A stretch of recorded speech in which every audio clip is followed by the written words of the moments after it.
పరలోకమందున మా తండ్రి, ఈ ప్రతికూలమైన వాతావరణంలో అనుకూలతను దయచేసి మీ వాక్యం వినుటకు, బోధించుటకు మీరు ఇచ్చిన ఈ సమయమును బట్టి మీకు స్తుతులు దేవా. వీరికున్న ఆసక్తిని బట్టి తండ్రి మిమ్మల్ని స్తుతిస్తున్నాం. కేవలం వచ్చి తండ్రి శ్రోతలుగా ఎవరు ఉండిపోక వింటున్న వాక్యంలో నుంచి తండ్రి తమ్మును తాము పరీక్షించుకొని వారి జీవితాల్లో మీ ఎదుట పొసకని సందర్భాలు ఏమన్నా ఉంటే వాక్యము ద్వారా తమ్మును తాము తండ్రి ఈరోజే శుద్ధులుగా మార్చుకొని తండ్రి మంచి నిర్ణయాలతో తండ్రి మీ కొరకు తండ్రి ఉన్నతమైన పాత్రలుగా మలచపడడానికి ఈ రాత్రి వారితో మీరు మాట్లాడుతున్నారని గ్రహించండి. వారిని సిద్ధపరచండి, వారిని ఆదరించండి, దీవించండి. ఎంత ప్రయాస తండ్రి ఈ సహోదరులు, ఈ సంఘము, స్థానిక దైవజనులు తండ్రి కలిసి కష్టపడ్డారు తండ్రి. ఎంతో కష్టార్జితాన్ని నిర్చించారు. శారీరకమైన శ్రమను, మానసికమైన తండ్రి అనేకమైన పరిస్థితుల్లో తండ్రి వీరు నడిచి మీటింగ్స్ కొరకు ఎదురు చూశారు తండ్రి.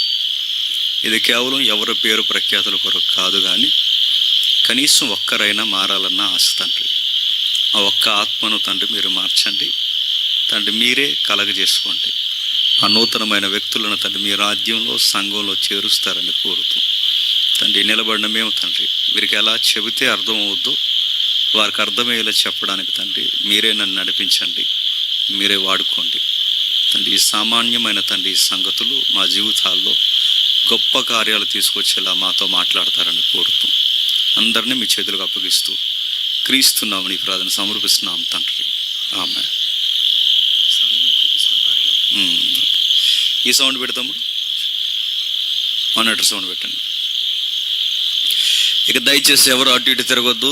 ఈ మాట్లాడుకునే బ్యాచ్ ఎవరైనా ఉంటే అలా దూరంగా చీకట్లోకి పోయి మాట్లాడుకోమానండి. మనకు దరిదాపులు ఉండొద్దని చెప్పండి. ఎవరైనా వాలంటీర్స్ ఎవరైనా ఉంటే వాళ్ళని కంట్రోల్ చేయండి.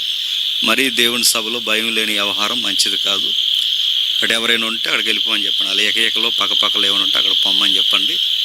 వినేవాళ్ళు మీరు జాగ్రత్తగా వినండి. మేసేగాడిదని అలా కాకుండా చక్కగా విందాం, జాగ్రత్తగా విందాం, దేవుని వాక్యాన్ని గౌరవిద్దాం. నా మాటలు అందరికీ స్పష్టంగా వినబడుతున్నాయా? చివరి వరకు? Very good. ప్రతి ఒక్కరు బైబిల్ని దగ్గర పెట్టుకుందాం. కొన్ని విలువైన సంగతులు, మన జీవితాలకు అవసరమైన సంగతులు మనం ధ్యానిద్దాం, చూద్దాం. లూకాసు వార్త 19వ అధ్యాయం, సుపరిచితమైన సందర్భం. లూకాసు వార్త 19వ అధ్యాయం మొదటి 10 వచనాలు చదువుదాం. మనకి సండే స్కూల్ లెవెల్స్ నుంచి మనకు తెలిసిన సుపరిచితమైన సందర్భం, కానీ మనకు కావలసిన కొన్ని విలువైన సంగతులు ఉన్నాయి అక్కడ. చూద్దాం ఒకసారి. మొదటి 10 వచనాలు ఎవరైనా స్పష్టంగా ఒకరు మాత్రమే అర్థవంతంగా చదివేవారు ఎవరు ఉంటే చదవండి దగ్గరలో. ఆయన సంచరించుచు యెరికో పట్టణములో దాని గుండా పోవుచుండెను. ఇదిగో సుంకపు గుత్తదారుడును ధనవంతుడైన జక్కయ్యాను పేరుగల ఒకడు యేసు ఎవరో అని చూడగోరని గాని పొట్టివాడైనందున, నేను చదువుతాను చూడండి, పొట్టివాడైనందున జనులు గుంపు కూడి ఉండుట వలన చూడలేకపోయాను. అప్పుడు యేసు ఆ త్రోవన రానై ఉండెను గనక అతడు ముందుగా పరిగెత్తి ఆయన చూచుటకు మేడి చెట్టు ఎక్కాను. యేసు ఆ చోటికి వచ్చినప్పుడు కన్నులెత్తి చూసి, జక్కయ్య త్వరగా దిగుము, నేడు నేను నీ ఇంట ఉండవలసి ఉన్నదని అతనితో చెప్పగా అతడు త్వరగా దిగి సంతోషముతో ఆయన చేర్చుకొనెను. అందరూ అది చూసి ఈయన పాపి అయిన మనుషుని యొద్ద బస చేయవలనని చాలా చనుక్కొనిరి. జక్కయ్య నిలబడి, ఇదిగో ప్రభువా, నా ఆస్తిలో సగం బేదలకు ఇచ్చుచున్నాను. నేను ఎవని యొద్ద అయినను అన్యాయముగా దేన్నైనా తీసుకునే ఎడల అతనికి 4 వంతులు మరలా చెల్లుతునని ప్రభుతో చెప్పాను. అందుకు యేసు, ఇతడు అబ్రహాము కుమారుడే, ఎందుకు నేడు ఈయనింటికి రక్షణ వచ్చి ఉన్నది? నశించిన దాన్ని ఎత్తికి రక్షించుటకే మనుష్య కుమారుడు వచ్చినని అతనితో చెప్పాను. ఆగుతాం. తెలుగు అక్షరాలు తెలుసు కనుక చదువుకున్నాం. సండే స్కూల్లో నుండి కూడా అక్కడక్కడ జక్కయ్య కొరకు మనకు చెప్పారు కనుక విన్నాం. అనేక మంది ప్రసంగికుల్లో, ముఖ్యంగా మన తెలుగు రాష్ట్రాల్లో జక్కయ్య గారిని గూర్చి ఎక్కువ ప్రసంగాల యొక్క బోధన విధానం మనం విన్నాం, ఉటంకించే అనేక సందర్భాలు మనం విన్నాం. నా పరిచర్య జీవితంలో, లేదా నా 20 ఏళ్ళ 19 ఏళ్ళ పరిచర్య జీవితంలో జక్కయ్య కొరకు నేను ఎప్పుడు చెప్పలేదు. ఎందుకంటే జక్కయ్య గారి గురించి చాలామంది చెబుతారు, చాలామంది విన్నారు. జక్కయ్య గారు గూర్చి ఎంతో కొంత అవగాహన ఉంది అందరికీ అని ఆ సందర్భం జోలికి నేను చాలా కాలం పోలేదు. కానీ ఇటీవల కాలంలో దాని గురించి చదివినప్పుడు నాకు అనిపించింది, జక్కయ్య కొరకు సార్వత్రిక సంఘం, ముఖ్యంగా మన తెలుగు సంఘాల్లో తెలుసుకోవాల్సిన సంగతులు చాలా ఉన్నాయని. జక్కయ్య గారు పొట్టోడని విన్నాం, జక్కయ్య గారు మారాడని విన్నాం, జక్కయ్య మేడు చెట్టు ఎక్కాడని విన్నాం, అక్కడితో ఆగిపోయాం. కానీ తెలియాల్సిన సంగతులు ఉన్నాయి. ఆయన తీసుకున్న నిర్ణయాల వెనకాల కొన్ని బలమైన పాత్రలు పోషించిన వైరాగ్యం ఉందని మనం చదివినప్పుడు ఆశ్చర్యం కలుగుతారు మనకి. అందుకే రాయబడిన సంగతులు మనకు అర్థం కావాలి అంటే కొంచెం నేపథ్యం తెలియాలి మనకి. ఆ నేపథ్యం తెలిస్తేనే మనకు కొన్ని విషయాలు మనకు బాగా అర్థం అవుతాయి.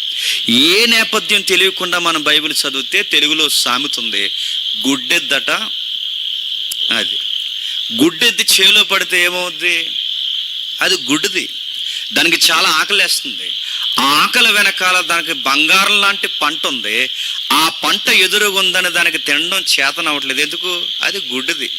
ఆ గుడ్డిది కనుక దానికి బంగారం లాంటి పంట ఎదురుగున్నా దానికి తినడం చేతకాక బంగారం లాంటి పంటను తొక్కుకుంటూ పోయింది. ఇది సామెతలో ఎంత వాస్తవం ఉందో మనకు కూడా బంగారం లాంటి వాక్యం ఉన్నా చెప్పండి, గుడ్డెద్దులు మాదిరి మనం చదువుకుంటున్నాం కానీ మనం గ్రహించలేకపోతున్నాం. అందుకే చూడండి, వాక్యాలు మనం ఎలా అలవాటు చేసుకున్నామంటే ఈ మధ్యకాలంలో కేవలం క్యాలెండర్ల మీద చదవడానికి అలవాటు చేసుకున్నాం. మరికొంతమంది దీన్ని ఎలా అలవాటు చేసుకున్నారంటే 31st వాగ్దానం కార్డులుగా అలవాటు చేసుకున్నారు. అప్పటి వరకు చదవరు ఈ వాక్యాల్ని. మరి ఎప్పుడు వాక్యం చదువుతారు, ఎప్పుడు చదువుతారంటే మనసు బాగోకపోతే చదువుతారు, అది కూడా ఇలా అనుకూలమైన వచనాలు చదువుతారు. పైగా మన విలేజ్ల్లో, మన ఇలా మారుమూర ప్రాంతాల్లో ఎక్కువ నానుడు ఏంటంటే భయం వేస్తుందా అని అడిగారట. భయం వేస్తుంది, తల దగ్గర ఎట్టుకో బైబిల్ అన్నారంట. తల దగ్గర అంటే ఇదేం తాయిద్దా తల దగ్గర ఎట్టుకోవడానికి? తల దగ్గర పెట్టుకుంటే భయం పోతుందని, గుండెల మీద పెట్టుకో కొంచెం ఆవేశం తగ్గుతుందని ఎవడు అలవాటు చేస్తాడో తెలియదు, కానీ ఇలాంటి మూఢనమ్మకాలు అలవాటు చేస్తాడంటే. బైబిల్ని అలా చూడకూడదండి. బైబిల్ని చదవాలి, చదవాలనే దేవుడు రాయించి మన చేతులకి గ్రంథాలు ఇచ్చాడు. ఇది చదివే గ్రంథం, దీన్ని చదువుకోవాలి. ఏదో ఆఫీస్కి వెళ్తున్నప్పుడు ఈరోజు డేట్ ఎంత, ఆ డేట్ కింద వాక్యం ఏంటి, ఇలాగ అలవాటు అయిపోయారు క్రిస్టియన్ క్యాలెండర్లు పెట్టుకుని ఇంట్లో. అందుకే సీజనల్గా వాక్యాలు అలవాటు చేశారు. ఈ నెలలో లేదా ఈ ఆగస్టులో ఏం బాగుంటుంది, అక్టోబర్లో ఏం బాగుంటుంది, సెప్టెంబర్లో ఏం బాగుంటుంది, నెలలో ఏ వాక్యాలు రాస్తే బాగుంటుందని సెలెక్టెడ్ వాక్యాలు రాసి క్యాలెండర్ల మీద వేసి మనకు 31st ఇచ్చేస్తే ఏడాదంతా ఆ వాక్యాలే చదువుకుంటున్నాం మనం. మరి 66 పుస్తకాలు చదవరా? చదవరు. చదివేంత ఖాళీ లేదు ప్రజలకు, ఎందుకంటే బిజీ అయిపోయారు. ఎంటర్టైన్మెంట్లో బిజీ అయిపోయారు, సంపాదనలో బిజీ అయిపోయారు, ప్రతి దిక్కున బిజీ అయిపోయారు తప్ప బైబిల్ చదివేంత ఆసక్తి కలిగిన ప్రజలు లేరు. అందుకే కొన్ని సందర్భాలు మనకి అవగాహన ఉండి మనకు తెలుసులే అనుకుంటున్నాము, కానీ తెలియాల్సిన సంగతులు చాలా ఉన్నాయి. ఆ తెలియాల్సిన సంగతులు ఇదిగో ఈ ముఖ్యమైన సంగతి ఒకటి. మరి ఎందుకు చదవట్లేదు బైబిల్ అంటే అలవాటు అలవాటు అలవాటు లైసెన్స్ బిల్లల మాదిరి వాగ్దానం కార్డులు పట్టుకుని తిరుగుతున్నాం మనం. తిరగట్లేదా? అందుకే చూడండి, చిలక జ్యోతిష్యం చెప్పేవాడు ఉంటాడు చూసారా, ఆ చిలక జ్యోతిష్యం చిలకను తీసుకుని వచ్చి మన ముందు పెట్టి, ఆ చిలకను పెట్టిన తర్వాత ఆడు కొన్ని కార్డులు ముందు పెడతాడు. ఆ ముందు కొన్ని కార్డులు పెట్టిన తర్వాత చిలక సీరియస్గా వచ్చి ఒక కార్డు తీస్తే ఆ కార్డును బట్టి వాడు మన భవిష్యత్తు చెప్పేస్తాడు. ఇది ఎంత విచిత్రంగా ఉంటుందో. ఆ చిలక రావడం ఏంటి, అది కార్డు తీయడం ఏంటి, ఆ కార్డు బట్టి ఆ ఏడాదిలో మనకి ఏం జరుగుతుందో ఆ కార్డును బట్టి చెప్పేస్తాడు వాడు. ఒక గమనించండి, చిలక జ్యోతిష్యం వాడు చిలకను తెచ్చి కార్డు తీసి ఫ్యూచర్ ఎలా చెబుతున్నాడో, ఈ క్రైస్తవ చిలకలన్నీ ఎప్పుడు వస్తాయి తెలుసా? చర్చికి 31st వస్తాయి.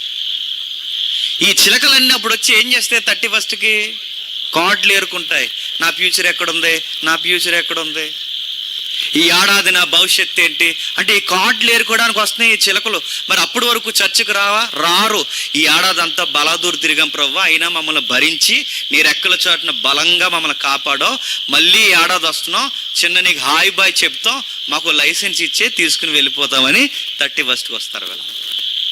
నేను అడుగుతున్నాను, వాగ్దానం కార్డులు తీసుకొద్దని అంటలేదు, తీసుకోండి. కానీ ఆ తీసుకున్న కార్డు పట్టుకెళ్ళి ఆ రెఫరెన్స్ బైబుల్లో ఎక్కడుందో చదవండి. ఆ చదివిన తర్వాత అధ్యాయం యొక్క ఉద్దేశం ఏంటో చదవండి. ఆ అధ్యాయం వెనకాల ఆ పుస్తకం యొక్క ఉద్దేశం ఏంటో చదవండి. ఆ పుస్తకాన్ని రాసిన రచయిత యొక్క గొడవ ఏంటో చదవండి. అసలు బైబుల్ అక్కడ ఎందుకు ఆ వచనాన్ని లిఖించిందో ఒక్కసారి చదవండి. ఆ సారం మొత్తం నీకు అర్థమైనప్పుడు దేవుడు నీతో మాట్లాడతాడు. ఒక్క రెఫరెన్స్ దాన్ని ఎలా బయటికి లాగేసి దాన్ని చదివేస్తే దాని సందర్భం ఏంటి, దాన్ని రాసింది ఎవరికి రాస్తున్నాడు, ఇవేమీ పట్టించుకోకుండా ఆ ఒక్క వాక్యాన్ని బయటికి తీసుకొచ్చి ఇది నాకే అంటే ఇది అబద్ధం అవుదండి, ఆధారం లేని అలవాటు అవుదండి. ఇది ఒక ఉదాహరణ చెప్తాను వినండి. ఈ 31st కార్డులు తీస్తున్నప్పుడు కొంతమంది అందరు కాదులండి, కొంతమంది దైవజనులు ఏం చేస్తారంటే ఎవరి కార్డులు వాళ్ళకి సెపరేట్ చేస్తుంటారు. వాళ్ళకి ఆడవారి కార్డులు ఆడవారికి, మగవారి కార్డులు మగవారికి, యవనస్తుల కార్డులు యవనస్తులకి, ఎదిగే పిల్లల కార్డులు ఎదిగే పిల్లలకి, వాళ్ళకి అనుకూలమైన కార్డులు తీసి ఉంచుతారు. చిన్నపిల్లల కార్డు ఇవ్వాలనుకోండి, మనుషుల దయలోను దేవుని దయలోను ఎలాంటి రెఫరెన్స్ చిన్నపిల్లలకు రాసి పెడతారన్నమాట.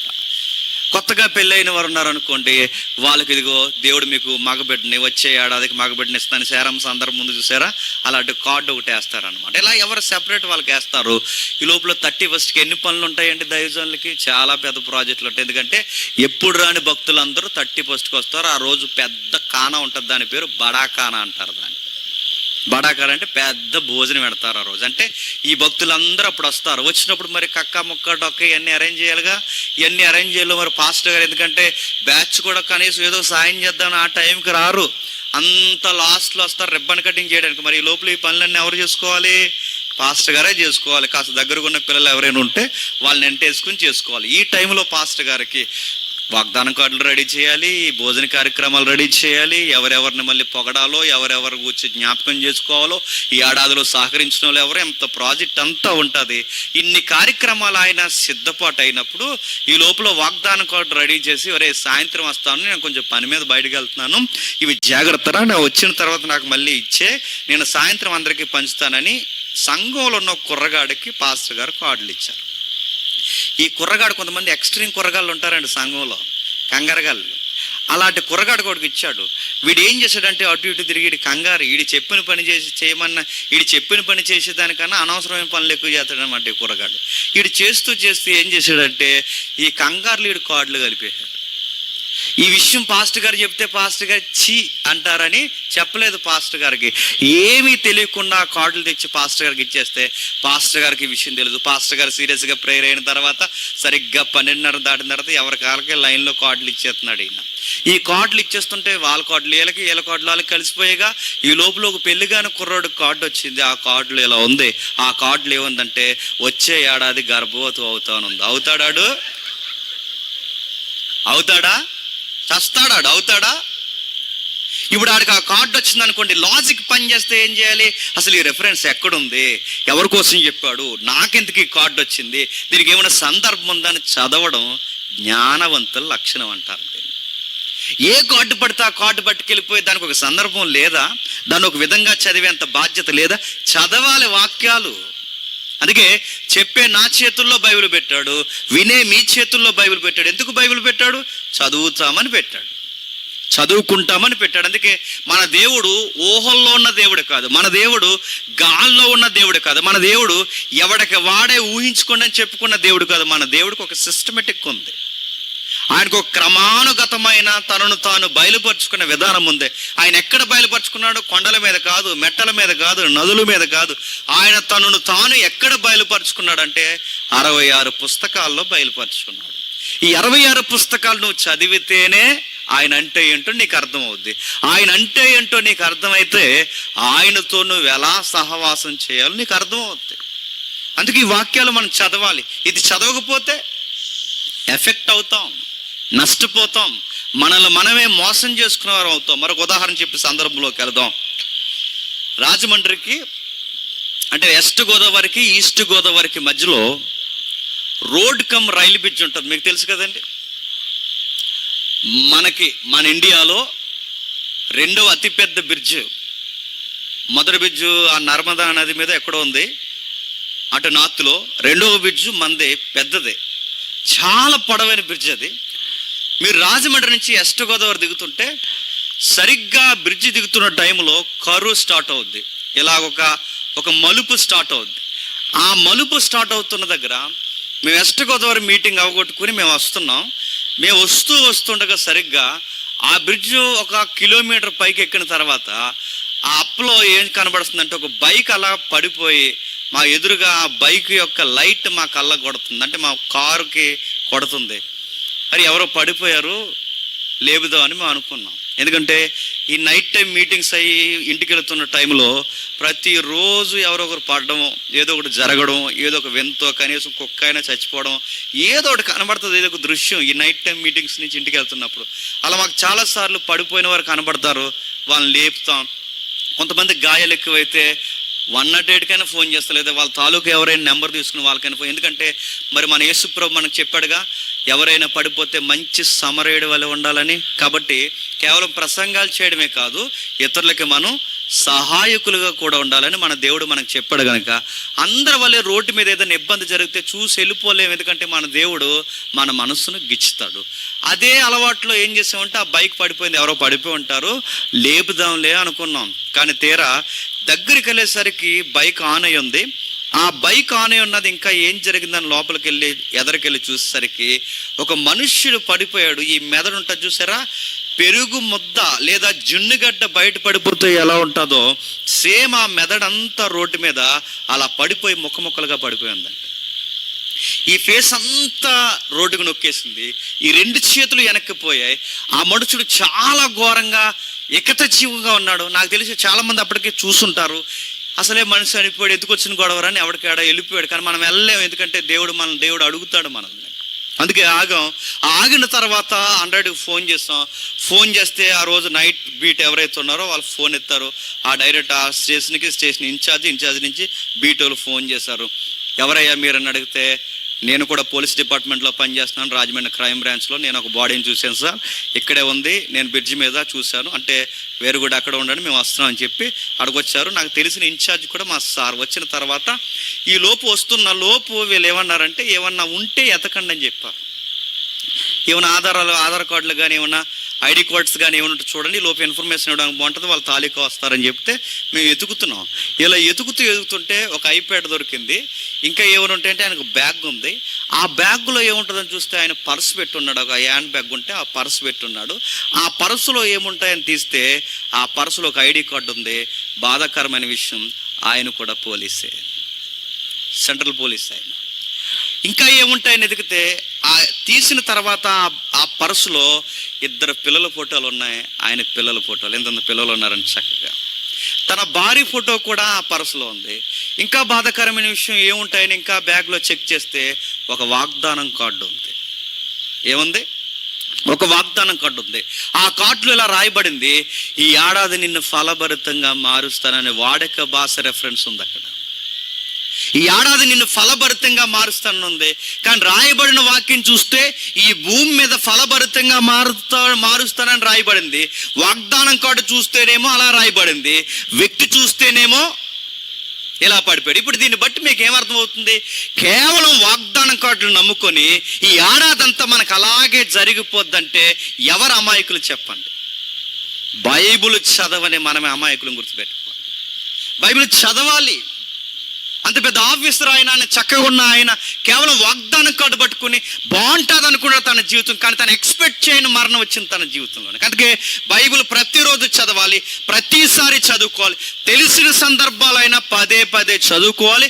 పలుమార్లు బైబిల్ గురించి వినాలి. అది విన్నప్పుడే నీ యొక్క దేవుడు నీతో మాట్లాడడం స్టార్ట్ చేస్తాడు. అందుకే బైబిల్లో రాస్తున్నాడు చూడండి, రాయబడిన సంగతి ఏంటి? ఒక సందర్భం ఉంది దీనికి. ఏముంది సందర్భం? మొదటి వచనం చదవండి.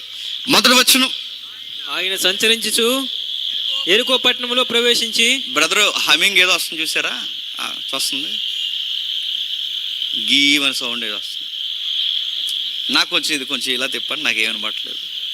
ఎవరైనా వచ్చేది ఇలా తిప్పండి. చదవండి బ్రదర్, చదవండి. ఆయన సంచరించుచు ఎరుకో పట్టణంలో ప్రవేశించి పోవచ్చుండెను. దానిగుండగా సుంకపు గుత్తదారుడును ఇదిగో సుంకపు గుత్తదారుడును ధనవంతుడైన జక్కయ్య అని పేరు గల ఒకడు యేసు ఎవరైనా చూడగోరు గాని పొట్టివాడైనందున జనులు గుంపు కూడి ఉండుట వలన చూడలేకపోయాను. ఆగుదాం. సందర్భం జరుగుతున్న సందర్భం వెనకాల చిన్నపాటి చరిత్ర ఉంది. ఈ క్రొత్త నిబంధన మనం ఉటంకించుకుంటూ చాలా పెద్ద చరిత్ర మనం మాట్లాడుకోవచ్చు. మొదటి శతాబ్దంలో జరిగిన చరిత్ర, ఎందుకంటే దాడులు జరిగాయి, చరిత్రలో ఎంతో మంది పెత్తందారి వ్యవస్థలు ఉన్నారు, చాలా విషయాలు ఉన్నాయి. మనకు అదంతా చరిత్ర వద్దు, కానీ టూకీకి సందర్భం అర్థం చేసుకోవడానికి ఒక చిన్నపాటి చరిత్ర మనం అర్థం చేసుకుందాం. ఏముంది చరిత్ర అంటే, ఆ మొదటి శతాబ్దంలో సమకాలీన సమాజాన్ని రోమా సామ్రాజ్యం అనే ఒక మహాసామ్రాజ్యం పరిపాలిస్తుంది. ఈ మహాసామ్రాజ్యం పరిపాలిస్తున్నప్పుడు ఈ సామ్రాజ్యానికి ఉన్న అలవాటు ఏంటంటే రోడ్లు ఎక్కువ వేస్తుంది. రెండో పని, ఈ సామ్రాజ్యం ఎక్కువగా ఏం చేస్తుంది, గుడులు ఎక్కువ కట్టిస్తారు. ఏంటి, ఒకటి రోడ్లు, రెండు గుడులు. ఈ గుడులు వాళ్ళ రోమా దేవుళ్ళ యొక్క గుడులు ఎక్కువ కట్టిస్తారు. ఈ గుడులకి రోడ్లకి ఎక్కువ రెవెన్యూ ఖర్చు అవుద్ది, డబ్బులు కావాలిగా. ఇప్పుడు ఈ డబ్బులు వీళ్ళకి ఎక్కడి నుంచి వస్తాయి? సహజంగా వీళ్ళ పంట ఉత్పత్తులు చేసి ఆ పంటల నుంచి వచ్చిన దిగుబడిని ప్రజలకు పెట్టుబడి పెట్టే పరిపాలన ఏమీ కాదేళ్ళది. వీళ్ళు ఎలా చేస్తారంటే, ఈ రోజుల్లో మనకి ప్రకటన చేస్తున్నట్టుగా విదేశీ కంపెనీలు తెచ్చి మన రాష్ట్రంలో కొత్త ఉత్పత్తి తీసుకొస్తామని చెప్పే ప్రభుత్వాలు కాదు ఇది. ఏక చక్రాధిపత్య పరిపాలన. వారు ఎలా పరిపాలించాలనుకుంటారో అలా పరిపాలిస్తారు అంతే. వాళ్ళు ప్రజలకి సౌఖ్యం ఉందా లేదా వాళ్ళకి అనవసరం, ప్రజలకి అనుకూలత ఉందా లేదా వాళ్ళకి అనవసరం. వాళ్ళకి ఇలాంటి నిధులు కావాలంటే వీళ్ళ రోడ్లు వేయడానికి, వీళ్ళ భవంతులు కట్టుకోవడానికి, ముఖ్యంగా వీళ్ళ దేవతలకి గుడి కట్టుకోవడానికి వీళ్ళకి రెవెన్యూ కావాలి. రెవెన్యూ ఎలా వస్తుంది? పబ్లిక్ మీద పన్ను వేయాలి, ప్రజల మీద పన్ను వేయాలి, ప్రజల మీద ట్యాక్స్ వసూలు చేయాలి.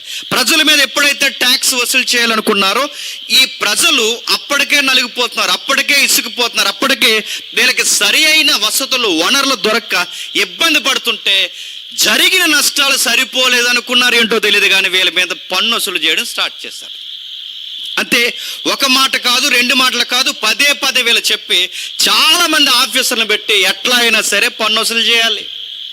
ఇంటి మీద పన్ను, పంట మీద పన్ను, ఉన్నందుకు భూమి మీద పన్ను.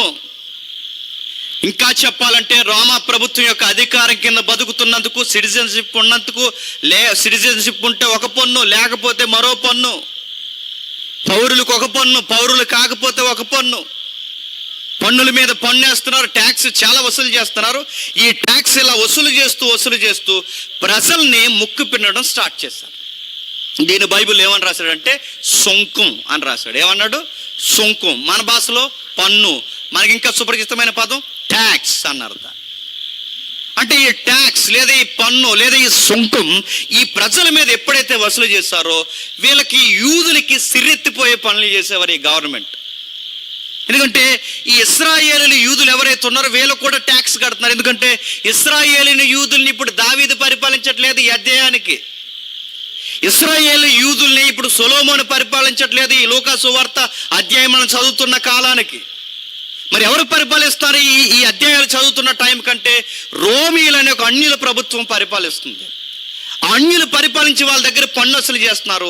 ఈ వసూలు చేసిన పన్ను అంతా వీళ్ళు ఏం చేస్తారంటే, వీళ్ళు యెహోవా అంటే భయం లేని ప్రజలు రోమీయులు. బైబిల్ దేవుణ్ణి ఏమాత్రం లెక్క చేయని వంకర ప్రజలు రోమీయులు. సూర్యుడికి మొక్కుతారు, చంద్రుడికి మొక్కుతారు, నక్షత్రాలకు మొక్కుతారు, నదులకు మొక్కుతారు, గుట్టలకు మొక్కుతారు, ప్రతి దానికి మొక్కుతారు. వీళ్ళకి సెపరేట్ దేవుళ్ళు ఉన్నారు. ఇలాంటి దేవుళ్ళకి మొక్కుతారు వీళ్ళు. ఇలా మొక్కుతున్న వీళ్ళు వాళ్ళ దేవుళ్ళకి గుడి కట్టుకోవడానికి, వాళ్ళ దేవుళ్ళకి అనుకూలమైన ఆరాధన స్థలాలు ఏర్పరచుకోవడానికి వీళ్ళు ఏం చేశారంటే ప్రజల దగ్గర ట్యాక్స్ వసూలు చేశారు. వసూలు చేసిన యూదుల డబ్బు, వసూలు చేసిన ఇశ్రాయేలు డబ్బు పట్టుకెళ్ళి వీళ్ళు ఏం కడుతున్నారు? గుళ్ళు కడుతున్నారు. యూదులకి ఎలా ఉంటుందండి? అసలే వీళ్ళు నిష్ట కలిగిన, భక్తి కలిగిన వారు ఎవరు? యూదులు. అసలే యెహోవా దేవుని ఆరాధికులు. అలాంటి ఈలో ఏకముగా పిలువబడిన ఈ జనాంగం దగ్గర వీళ్ళు ఈ ట్యాక్స్ వసూలు చేసి పట్టుకెళ్ళి అన్యులు గుడులు కడుతుంటే వీళ్ళకి చాలా కోపం వచ్చింది. వ్యతిరేకించాలన్నంత కోపం వచ్చేది, ఎలాగైనా సరే ఈ ప్రభుత్వం మీద తిరగబడాలంత కోపం వచ్చేది. కానీ ఇలా బలం సరిపోదు, ఎందుకంటే జనసంఖ్య తక్కువ, పైగా పోరాట యోధుల బలం కూడా తక్కువ వీళ్ళకి. కాబట్టి ఏమి చేయలేరు. ట్యాక్స్ కట్టేవారు తమలో తాము సణుక్కునేవారు, తిట్టుకునేవారు. ఎవడైతే సుంకం వసూలు చేయడానికి వస్తాడో ఈ సుంకర్లను మరీ తిట్టుకునేవారు. అరే సన్నాసిగాళ్ళారు ఎలాగనుకునేవారేమో, కాల నేను కావాలన్న పదం ఉపయోగిస్తున్నారు. అరే మీరు మనోళ్ళై ఉండి, మన ఇశ్రాయేలీలై ఉండి, మన యూదులై ఉండి మన డబ్బు పట్టుకెళ్ళి వాళ్ళు ఎవరికో పెడితే వాళ్ళ గుళ్ళకి ఈ డబ్బు అంతా పెట్టుబడి పెడుతున్నారు, మీరు ఎంత పాపిష్టి పనులు చేస్తున్నారేంట్రా అని ఎవరిని తిట్టుకుంటున్నారు?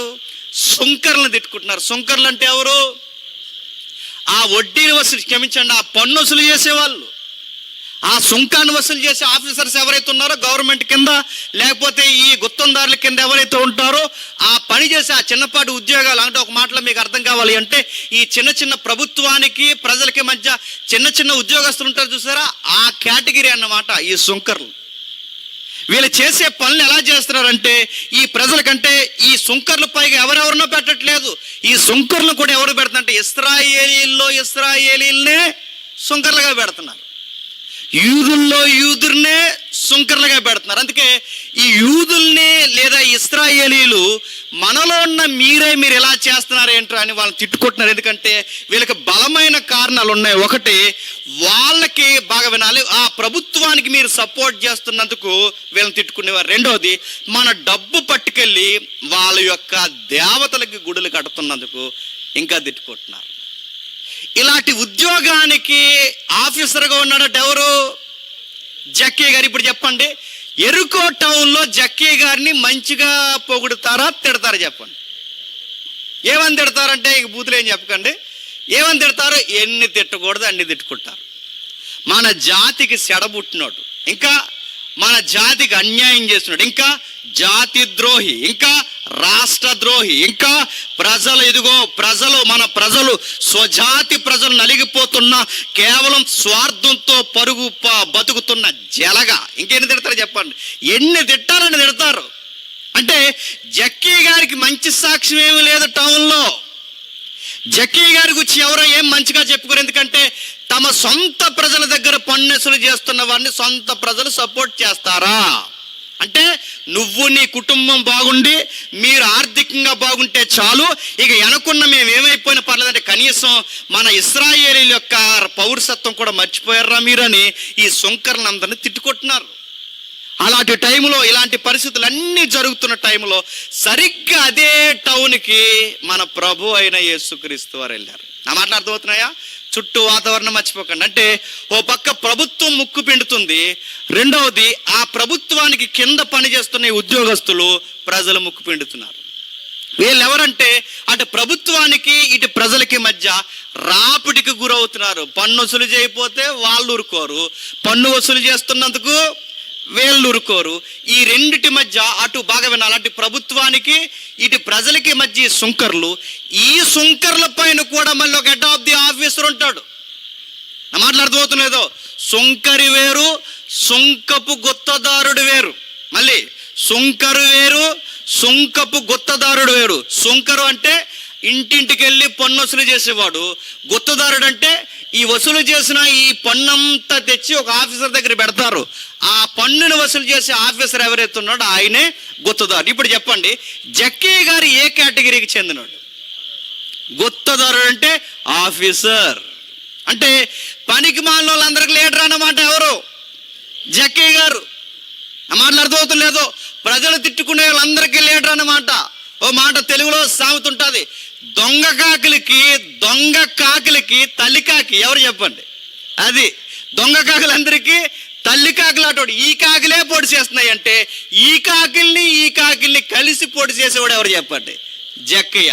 ఆ రోజుల్లో ఒక చట్టం ఉందట, ఇంటర్నల్ లా అంటారు దీన్ని. ఆ లా అంటే ఏంటంటే, ఇదిగో ఈ సుంకర్లందరూ ఇంటింటికి తిరిగి ఈ సుంకం తెచ్చిన తర్వాత ఈ ఆఫీసర్ దగ్గర పెడితే ఈ ఆఫీసర్ ఏం చేస్తాడంటే కొంత కావలసిన పర్సంటేజ్ తాను తీసుకుని మిగిలిన పర్సంటేజ్ ఎవరికి పంపుతాడు?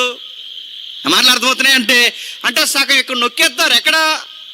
ప్రభుత్వానికి వెళ్ళే ముందంటే ఎందుకు నొక్కేస్తారు కాదు, ఇందులోనే జీతాలు తీసుకోవాలి. ఎవరు? ఈ ఆఫీసర్లు. అంటే వీళ్ళ జీతాలు ఇందులోనే, ఆఫీసర్ జీతం ఇందులోనే. ఈ తగులు మిగులు పోగా మిగిలిన పర్సెంటేజ్ ఎక్కడికి వెళ్తుంది అంటే ప్రభుత్వానికి వెళ్తుంది. ఎంత సిస్టమ్ నడుస్తుంది. అలాంటి సిస్టమ్ నడుస్తున్న టైంలో సరిగ్గా టౌన్కి వెళ్ళారు. ఎవరు చెప్పండి? యేసుక్రీస్తు వారు. ఆ టౌన్కి వెళ్ళినప్పుడు ఏం జరుగుతుందంటే, ఇప్పుడు మళ్ళీ చదువుదాం మొదటి వచనం. ఆయన సంచరించుచు యెరికో పట్టణంలో ప్రవేశించిన. బాగా వినాలి, బైబిల్ రోజు చదివే వాళ్ళకి విచిత్రంగా అనిపించే వచనాల్లో ఆ మొదటి వచనం ఒకటి. మరలా బైబిల్ చదివే అలవాటు ఉన్న వారికి, రోజు బైబిల్ చదువుకునే అలవాటు ఉన్న వారికి విచిత్రంగా అనిపించే వచనాల్లో మొదటి వచనం ఒకటి. ఎందుకంటే యెరికో పట్టణం అప్పటికి చరిత్రలో ఏమైంది? శాపానికి గురైంది. ఎప్పుడు శాపానికి గురైంది? యెహోషువ టైంలో ప్రజలను కానాను భూభాగానికి తీసుకెళ్తున్నప్పుడు ఆ ఇశ్రాయేలు ప్రజలకు అడ్డొచ్చిన వారిలో, ఇబ్బంది పెట్టిన వారిలో, పట్టణ ప్రజల్లో ఒకరెవరు చెప్పండి? యెరికో ప్రజలు. ఆ రోజుల్లో యెహోషువ ఒక శాపం పెట్టాడు. యెరికోని ఎవడైనా డెవలప్ చేసినా, యెరికో యొక్క బాగుని కోసం ఎవడైనా కోరుకున్నా, యెరికో పరిస్థితులు బాగుండాలని ఎవడైనా తలంచినా, దీని డెవలప్మెంట్కి ఎవడైనా పునాది రాళ్ళు ఎత్తినా, గడప గవిన దగ్గర నిలబడి ఎవడైనా దీని యొక్క పురోగభివృద్ధి కోసం ఎవడైనా ఆలోచించినా వాడు ఎగిరిపోతాడని ఆ రోజు యెహోషువ శాపం పెట్టాడు.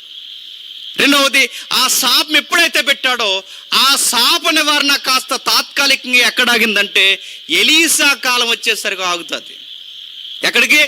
యెహోషువ, ఎలీసా. ఇక దీనికి సంపూర్ణ విడుదల దేవుడి దగ్గర నుంచి వచ్చింది. లేదు, ఈ పట్టణాన్ని దేవుడు ప్రేమిస్తున్నాడు.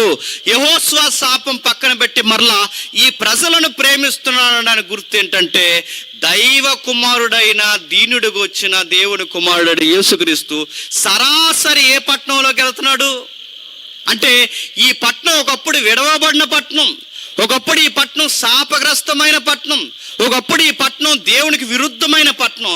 ఇప్పుడు ఆ దేవుడే ఆ పట్టణంలోనికి ప్రవేశిస్తుంటే వెల్కమ్ చెబుతున్న పట్టణం. అందుకే యెరికో వచనం, ఆ వచనం చదివినప్పుడు విచిత్రంగా ఉంటుంది. ఆ వచనాన్ని చదువుతున్నప్పుడు దైవసుతుడు, దైవం, దేవుడు ఇలలోనికి వచ్చి అనేక ప్రాంతాల్లో సంచరిస్తున్న ఆయన యెరికో పట్టణంలోకి ప్రవేశించాడట. ప్రవేశించి దాని గుండా పోచుండను.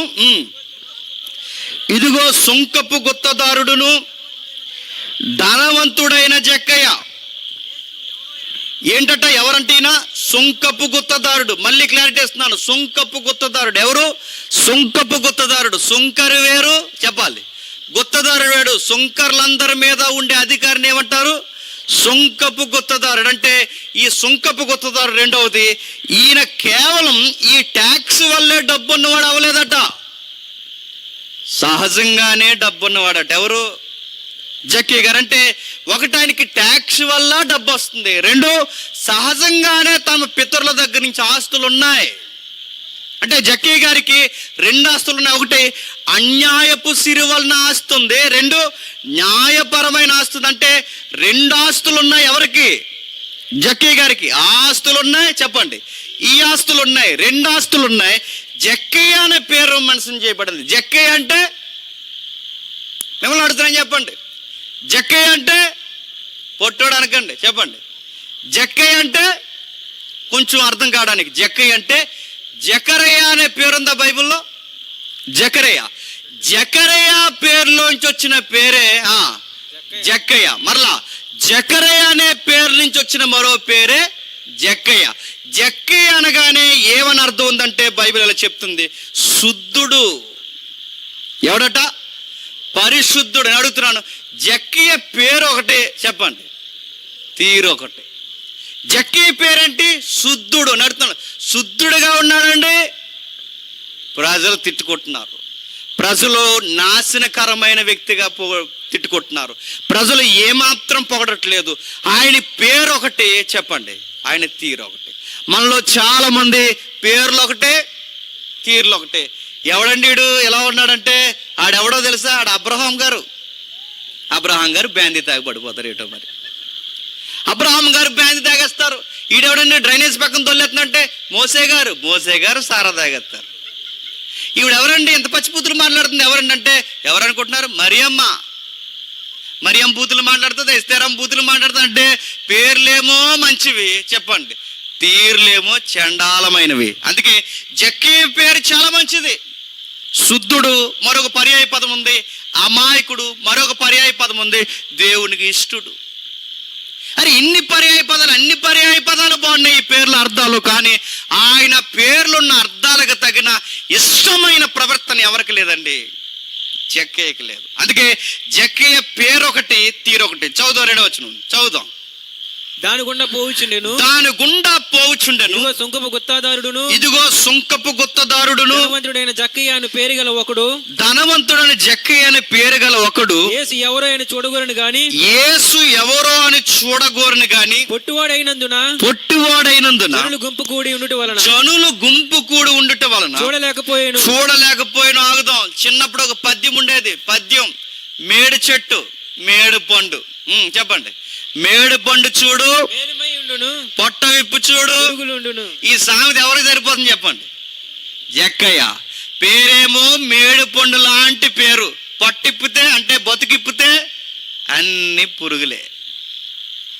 మేడు చెట్టు ఎక్కాడు, ఎక్కాల్సిన చెట్టు ఎక్కాడు. నేను అనుకుంటాను విచిత్రమైన చెట్టు, ఆ చెట్టుకు తగ్గట్టే ఎక్కాడు. నా మాటలు అర్థమవుతున్నాయా? ఆయన ఏదో యాబాలాభంగా ఎక్కిన చెట్టు కాదు, ఏదో ఆ టైంకి అక్కడ ఉన్న చెట్టు కాదు. నేను అనుకుంటానండి దేవుడి చిత్తం పక్కా టైం లైన్తో సహా సరి అయిన టైంకి అనుకున్నట్టుగానే కావాలనే దేవుడు ఏ చెట్టు ఎక్కిచ్చాడు చెప్పండి? అంజూరపు చెట్టు కాదు చెప్పండి, ఇక వేరే చెట్టు కాదు, ఇక ఏ ఫలములతో నిండబడిన ఏ చెట్టు కాదు, దేవదారు మ్రాను కాదు, ఎక్కాల్సిన చెట్టు ఎక్కాడు. ఆ చెట్టుకున్న పండులాటోడి ఈ వ్యక్తి కూడా ఎవరు చెప్పంటే జక్కయ్య. తెలుగులో ఉన్న సామెత ప్రకారమే అది చూడడానికి చాలా బాగుంటుంది, కానీ లోపలే మొత్తం సెద. జక్కయ్య కూడా డబ్బులున్నాయి, పేరు ప్రఖ్యాతులు, ఆ డబ్బులు బట్టి పొగిడే వాళ్ళని పెట్టుకున్నాడు. అంత బయటకు సోయింగ్ బాగానే ఉంది, కానీ లోపల అశుద్ధం అంతా ఉంది. అందుకే ఆయన పేరుకు తగ్గట్టే ఆయన బతుకు లేదు. ఆయన పేరు ఒకటైంది, ఆయన బతుకు ఒకటైంది. ఇప్పుడు ఈయనకి బతుకు తగ్గ చెట్టు ఎక్కాడు. ఆ చెట్టు పేరు మేడు చెట్టు. ఆ మేడు చెట్టు ఎక్కాడట. ఎక్కినప్పుడు ఆ ఎరుకోలో చాలా మంది జనులు గుంపు కూడా ఉన్నారట. చరిత్ర ఇలా చెబుతుంది. ఎంతమంది గుంపు కూడున్నారంటే సుమారు 1,00,000 మంది గుంపు కూడారట. ఎంతమంది ఆ టైంలో? అంటే ఎరుకో పట్టణంలో ఆ టైంకి 1,00,000 మంది ఎందుకు వచ్చారంటే, మీరు అధ్యాయులు ఇంటికి వెళ్ళిన తర్వాత చదవండి. దగ్గరలో ఒక ఫెస్టివల్ ఉంది. ఏంటది? పస్కా. ఏంటది? పస్కా పండుగ జరుగుతుంది. ఈ పస్కా పండుగ జరుగుతున్న టైంలో ఈ పస్కాన్ని ఆచరించడానికి ప్రపంచ దేశాల నుంచి ఇజ్రాయెల్ పరిసర ప్రాంతాల్లో టౌన్లకి దగ్గరగా ప్రజలు వసించడానికి వస్తారు. ఈ టైంలో ఎరికోలో ఎంతమంది ఆ రోజు ఫాలోవర్స్ ఉన్నారంటే ఎంతమంది? 1,00,000 మంది. ఇప్పుడు 1,00,000 మందిలో ఎంతో జనాభా విస్తరించి ఆ ఈదుల గుండా నడుస్తున్నప్పుడు అదే జనాభా మధ్య ఎవరు నడుస్తున్నారు? యేసుక్రీస్తు వారు నడుస్తున్నారు. ఇప్పుడు యేసుక్రీస్తు వారిని చూడాలంటే ఈయన 6 అడుగులు లేడు, చాలా పొట్టుకున్నాడు. 1,00,000 మందిలో యేసుక్రీస్తు వారిని చూడాలి అంటే ఇప్పుడు అయ్యే పనా? అందుకే ఈయనకు ఒక ఉపయోగకరమైనది ఏదో ఒకటి కావాలి. ఏముంది? ఒరే నాకు కనబట్టలేదు, నన్ను ఎత్తుకోండి అంటే ఎవడైనా ఎత్తుకుంటాడా? నన్ను చూపించండి అంటే ఎవడైనా చూపిస్తాడా? సహాయకులు ఎవ్వరూ లేరు. ఎవ్వరు సహాయకులు లేని టైంలో ఆయన బ్రతుకు తగ్గ ఒక చెట్టు ఉంది అక్కడ రోడ్డు మీద. ఆ చెట్టు పేరే మేడు చెట్టు. ఆ మేడు చెట్టు ఎక్కాడు. ఆ మేడు చెట్టు ఎక్కినప్పుడు జరుగుతున్న సందర్భం కిందకి చదువుదాం. యేసు ఆ చోటుకి వచ్చినప్పుడు కన్నులెత్తి చూసి జక్కయ్య త్వరగా దిగుము, నేను నీ ఇంట ఉండవలసి ఉన్నదని, నేడు నేను నీ ఇంట ఉండవలసి ఉన్నదని అతనితో చెప్పగా ఆగుదాం. ప్రశ్న ఆగుదాం. జక్కయ్య బాగా వినాలి. జక్కయ్య దగ్గరికి బాగా వినాలి. జక్కయ్య దగ్గరికి ఎవరెవరో వచ్చారు. జక్కయ్య దగ్గరికి సుంకర్లు వచ్చారు. జక్కయ్య దగ్గరికి పేరు ప్రఖ్యాతులు ఉన్న పరిచయం ఉన్న వాళ్ళు చాలా మంది వచ్చారు. కానీ క్వైట్ ఆపోజిట్ జరుగుతుంది ఇక్కడ. గమనించండి. జక్కయ్య వెళ్ళి యేసుక్రీస్తు వారిని చూడటం కాదు, బాగా వినాలి. జక్కయ్య యేసుక్రీస్తు వారి దగ్గరికి వెళ్ళడం కాదు. జక్కయ్య దగ్గరికి ఎవరు వస్తున్నారు చెప్పండి? అద్భుతమా కదా చెప్పండి? జక్కయ్య దగ్గరికి బాగా వినాలి. జక్కయ్య దగ్గరికి దేవుడు రావడం ఏంటండి? జక్కయ్య దగ్గరికి దేవుడు రావడం ఏంటంటే అది ఎంత విచిత్రంగా ఉందో చూడ. 1,00,000 మందిలో దేవుడు ఎవరిని కేంద్రీకరిస్తున్నాడు? జక్కయ్య, ఆయనకి ఆ సమాజంలో పేరు లేదు, ఆ సమాజంలో ఎవరైనా ఇష్టపడరు, ఆ సమాజంలో అందరు తిట్టుకుంటారు. కానీ ఎవరు లక్షల మంది ఆ వ్యక్తిని ఇష్టపడకపోయినా ఆ లక్షల మందిలో జక్కయ్యని ఇష్టపడుతున్నది ఎవరు చెప్పండి? దేవుడు. అంటే ఇష్టపడవలసిన వాడే ఇష్టపడుతున్నాడు, కోరుకోవలసిన వాడే కోరుకుంటున్నాడు. ఆయన ఇలా అంటున్నాడు, ఏమంటున్నాడు చూడండి, నేడు నేను నీ ఇంట ఉండవలసి ఉన్నదంటే ఇది అనాది సంకల్పమా? అవును. ఈరోజు చెట్టు ఎక్కుతావని, ఆ చెట్టు ఎక్కి నన్ను చూస్తావని ఎప్పటికెప్పుడు అనుకుంటున్నది కాదు. ఈ టైం వస్తుందని నువ్వు పుట్టక ముందే, ఆ చెట్టు ఇక్కడ పుట్టక ముందే, ఎరుకో కట్టబడక ముందే, భూమి రవ్వంతా నువ్వు సృష్టింపబడక ముందే ఇలాంటి రోజు ఒకటి వస్తుందని, ఆ రోజు నిన్ను నేను దర్శించాలని, ఆ రోజు నీ ఇంట నేను ఉండాలని ఎప్పటికిప్పుడు అనుకున్నది కాదు. నువ్వు పుట్టక ముందే నేను అనుకున్న ప్రణాళిక ఉండవలసి ఉన్నది జక్కయ్య. అంటే దేవుడు ఇప్పుడు ఎంతమంది వందల మంది సభలో కూర్చున్నారు, ఏమో ఆయనకి ఎవరి మీద మనసుందో. ఈ రాత్రి అందరికీ సంగతులు అర్థమవుతున్నాయో లేదో నాకు తెలియదు, కానీ ఎవరితో ముఖాముఖిగా మాట్లాడుతున్నా నాకైతే తెలియదు, కానీ ఆ వ్యక్తికి నేరుగా హృదయంలో దేవుడు ఈ రాత్రి కూర్చుతుంటాడు. మాట్లాడవలసిన వారితో మాట్లాడతాడు. దేవుడు మాటలు అందరికీ అంత ఈజీగా అర్థం కావండి. ఎవరికైతే అర్థం కావాలో, ఎవరైతే నిర్ణయింపబడ్డారో ఖచ్చితంగా ఆ వ్యక్తికి నేరుగా గుచ్చుకుంటాయి.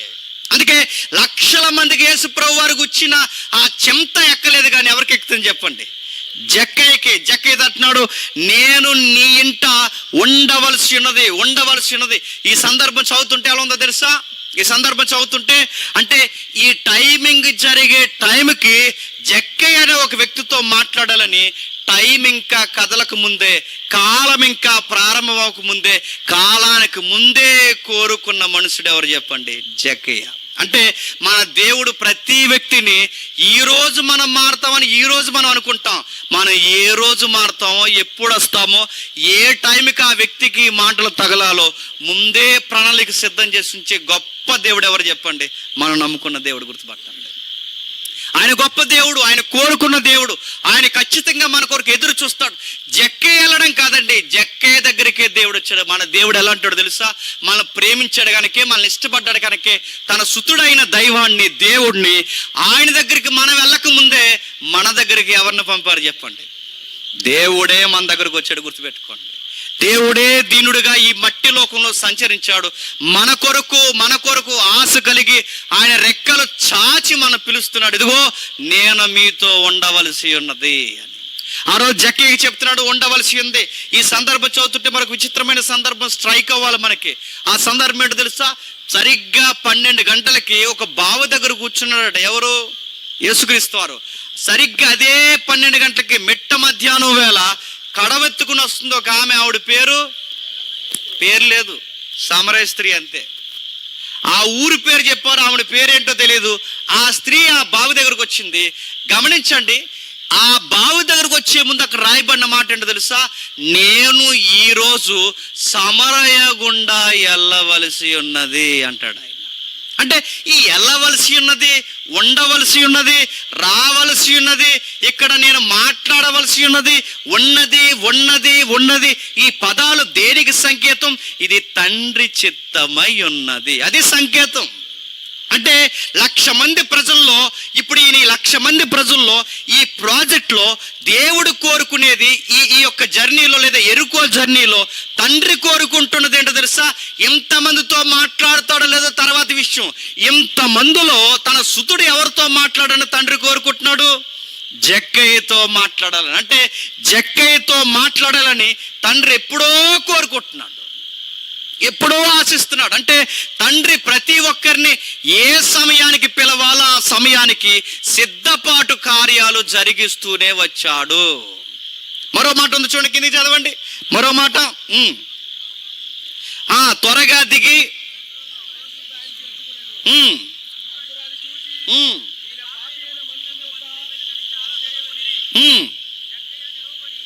జక్కయ్య నిలబడి, ఇదిగో ప్రభువా, నా ఆస్తులో సగం బేదలకు ఇచ్చుచున్నాను. నేను ఎవని యొద్దైనను అన్యాయముగా దేనినైనా తీసుకుని ఎడల 4 ఇంతల మరలా చెల్లింతునని ప్రభుతో చెప్పెను. అందుకు యేసు, నీవును అబ్రహాము కుమారుడే. అక్కడ 6వ వచనం చూడండి. జక్కయ్యతో యేసుక్రీస్తు వారు మాట్లాడుతుంటే ఎవరు సనిగేస్తున్నారట? ప్రజలు సనిగేస్తున్నారట. గుర్తుపెట్టుకోండి.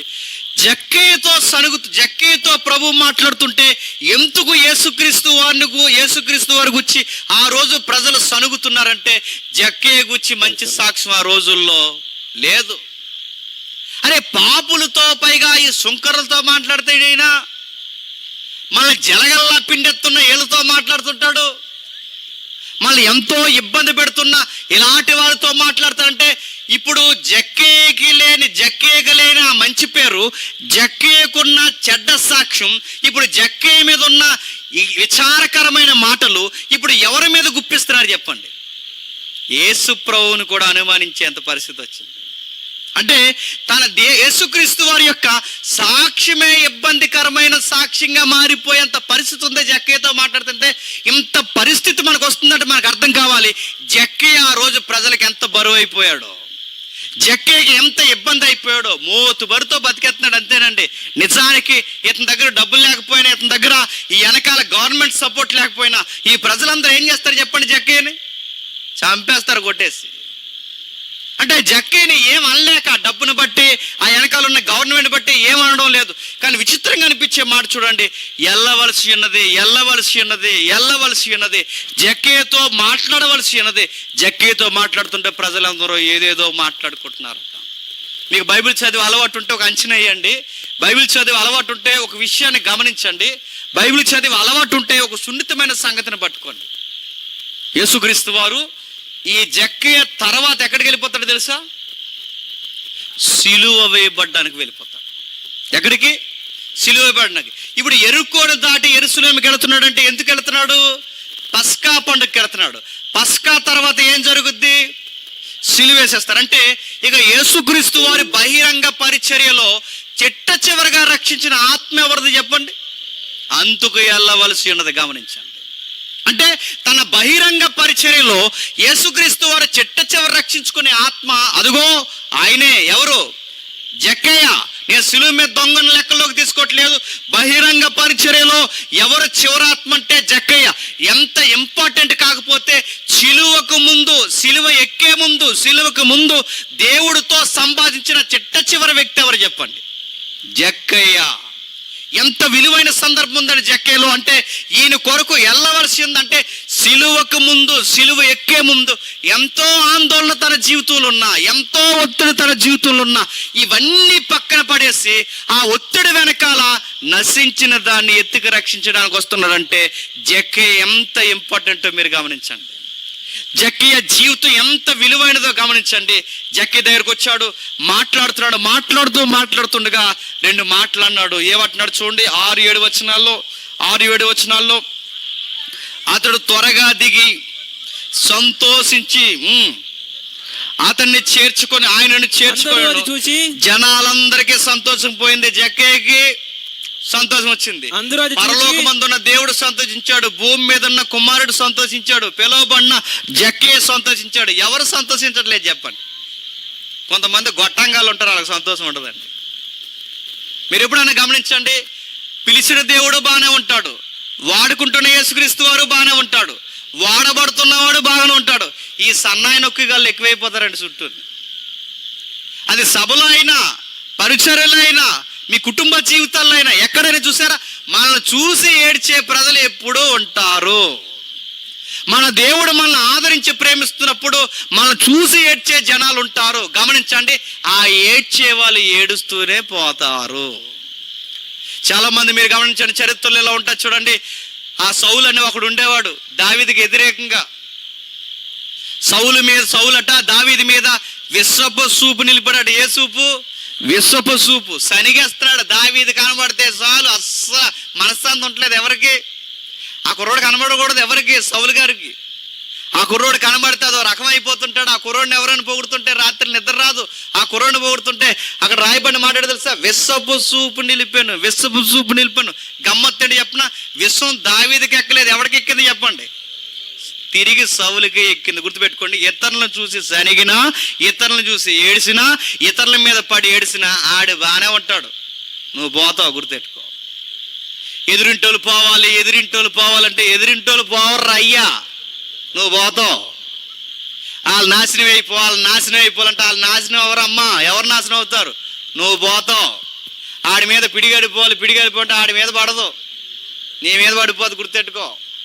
నీవు ఎదుటోని చూసి సనక్కో, ఎదుటోని చూసి ఏడగ. ఎందుకంటే పుట్టించిన వాడికే లేని ఇసుకు, పుట్టించిన వాడే భరిస్తున్నప్పుడు, పుట్టించిన వాడే ప్రేమిస్తున్నప్పుడు, సృష్టికర్తే ఈ మనిషిని చేర్చుకున్నప్పుడు నువ్వెవడ మధ్యలో?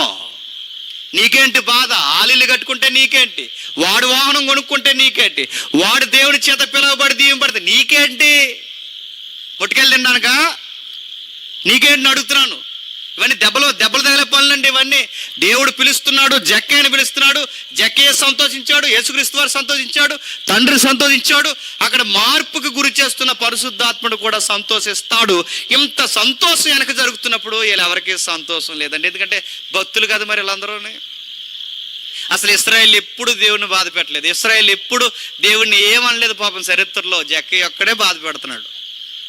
వీళ్ళు ఎప్పుడు దేవుని బాధ పెట్టరు, ఎప్పుడు ఏమి దేవుని అంటారు. జక్కయ్య ఒక్కడే పాపి. నేను చెప్తున్నాను, జక్కయ్యే కాదు పాపి, ఆ టౌన్లో ఉన్న ప్రతి ఒక్కడు పాపే. కానీ ఈ పాపులలో ప్రేమింపబడుతున్న ప్రధాన పాపి ఎవరు చెప్పండి? జక్కయ్య. గుర్తుపెట్టుకో. జక్కయ్య నచ్చాడు, జక్కయ్యని ఇష్టపడ్డాడు. జక్కయ్య పాపే, వాళ్ళు పాపులే, అందరూ పాపులే. పోలీస్ స్టేషన్కి వెళ్ళామనుకోండి, బాగా వినాలి, పోలీస్ స్టేషన్కి వెళ్ళామనుకోండి, నేరం చేసినోడు పోలీస్ స్టేషన్లో ముద్దాయి, నేరం చేయలేనోడు దొర. పోలీస్ స్టేషన్కి వెళ్తే లెక్కలు ఎలా ఉంటాయి? వీళ్ళిద్దరిని పోలీస్ స్టేషన్ కాకుండా దేవుని దగ్గర తీసుకెళ్ళామనుకోండి, చేసినోడు దొంగే, చెప్పండి, చెయ్యనోడు దొంగ. ఎందుకంటే ఈడు భౌతికంగా చేసిన దొంగ, ఈడు ఆల్రెడీ మనసులో చేస్తున్న దొంగ. ఇద్దరు దొంగలే. ఇందులో మంచి దొంగ చెడ్డ దొంగ లేదు, అందరూ దొంగలే. గుర్తుపెట్టుకోండి. అందుకే ఏ భేదం లేదు, చెప్పండి, ఏ భేదం లేదు. అందరూ చెప్పండి, పిహెచ్డి ఉంది మనకి, అందరూ పాపులే. ఎవడైనా మంచోడు అంటే నమ్మకండి, ఎవడైనా మంచోడు అన్నాడంటే ఆడు ఇంకా పాపి. గుర్తెట్టుకోండి. నేను మంచోడిని అనకండి, ఎందుకంటే మనకి ఏ మంచి లేదు, మనకు చెప్పుకోవడానికి ఏమి లేదు. మనకు చెప్పుకునేది ఏదైనా ఉంది అంటే క్రీస్తు రక్తము చేత కడగబడ్డ అదొక్కడ తప్ప చెప్పుకోవడానికి మనకి ఏ సాక్ష్యము లేదు. మనం బాలుర వయసు దాటిన దగ్గర నుంచి పెద్దల వరకు మనందరికీ స్పృహ వచ్చిన దగ్గర నుంచి క్రియామూలంగాను స్వాభావికంగాను అందరి బుద్ధి ఏంటో తెలుసా? భ్రష్ట స్వభావమే. మనం దేవుని దృష్టికి అంత మంచిగా ఏమీ లేము. మధ్యకాలంలో భ్రష్ట స్వభావం మనుషుకుందంటే కొంతమందికి అస్సలు నచ్చట్లేదు.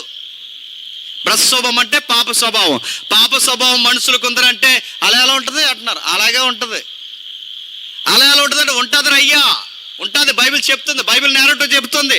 ఆదాము తప్పు చేసిన తర్వాత, ఆదాము పండు తెంచిన తర్వాత, ఆదాము గాడి తప్పిన తర్వాత, గాడి తప్పిన ఆదాముకు పుట్టాం కనుక అందరం గాడి తప్పే నేచర్తోనే పుట్టాం.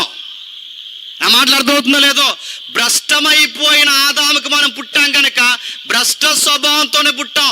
అలా ఎలా వస్తుందంటే, మీ తాతకి మీ అయ్యకి బట్టపుర ఉంటే నీకు రాట్లా, మీ తాతకి నీకు షుగర్ ఉంటే నీకు రాట్లా, కొన్ని బాడీ పరంగా కొన్ని నోట్ దిస్ పాయింట్, కొన్ని నీకు బాడీ పరంగా వంశపరంగానే వచ్చినప్పుడు నేచర్ రాదని ఎవడన్నాడు నీకు? వస్తాది. పెళ్ళిలో ఒకప్పుడు పెళ్ళిళ్ళు ఎలా చేసేవారు తెలుసా? అటు 7 తరాలు ఇటు 7 తరాలు చూసేవారు. ఎందుకు చూసేవారు? ఈ 7 తరాల్లో తైతెక్కలగాడు ఎవడైనా ఉంటే ఆ తైతెక్కలగాడ బుద్ధి ఈ పెళ్ళికొడుకు వస్తే మొత్తం సంసారం గొల్లైపోద్దని ఈ 7 తరాల్లో ఎలాంటి ఎవడైనా ఉన్నాడా అని చూసేవారు. అలాంటి తేడాగాడు ఎవడైనా ఉంటే ఆడిని బట్టి ఈయన వద్దనేవారు. ఎవరిని? పెళ్ళికొడుకుని. ఇటేపు చూసేవారు ఈ తైతెక్కల పిల్ల ఎవరైనా 7 తరాల్లో ఉంటే ఆ బుద్ధిగా నీ పిల్లకొస్తే కాపురం చేయదని ఈ పిల్ల అలాంటి బుద్ధి ఉన్నవారు ఎవరంటే చూసేవారు. ఇప్పుడు 7 చూడలేదు, 4 ఇస్తారా, 2 ఇస్తారు, నీ బొందెత్తారు. నీకు 1,00,000 ఇస్తారా, 2 లక్షలు ఇస్తారా? ముందు అడుగుతాను, 1,00,000 కాదురా అయ్యా, లక్షణం నీకేముంది అడుగుతాను. అందుకే నేచర్ స్వభావాలు ఉంటాయి.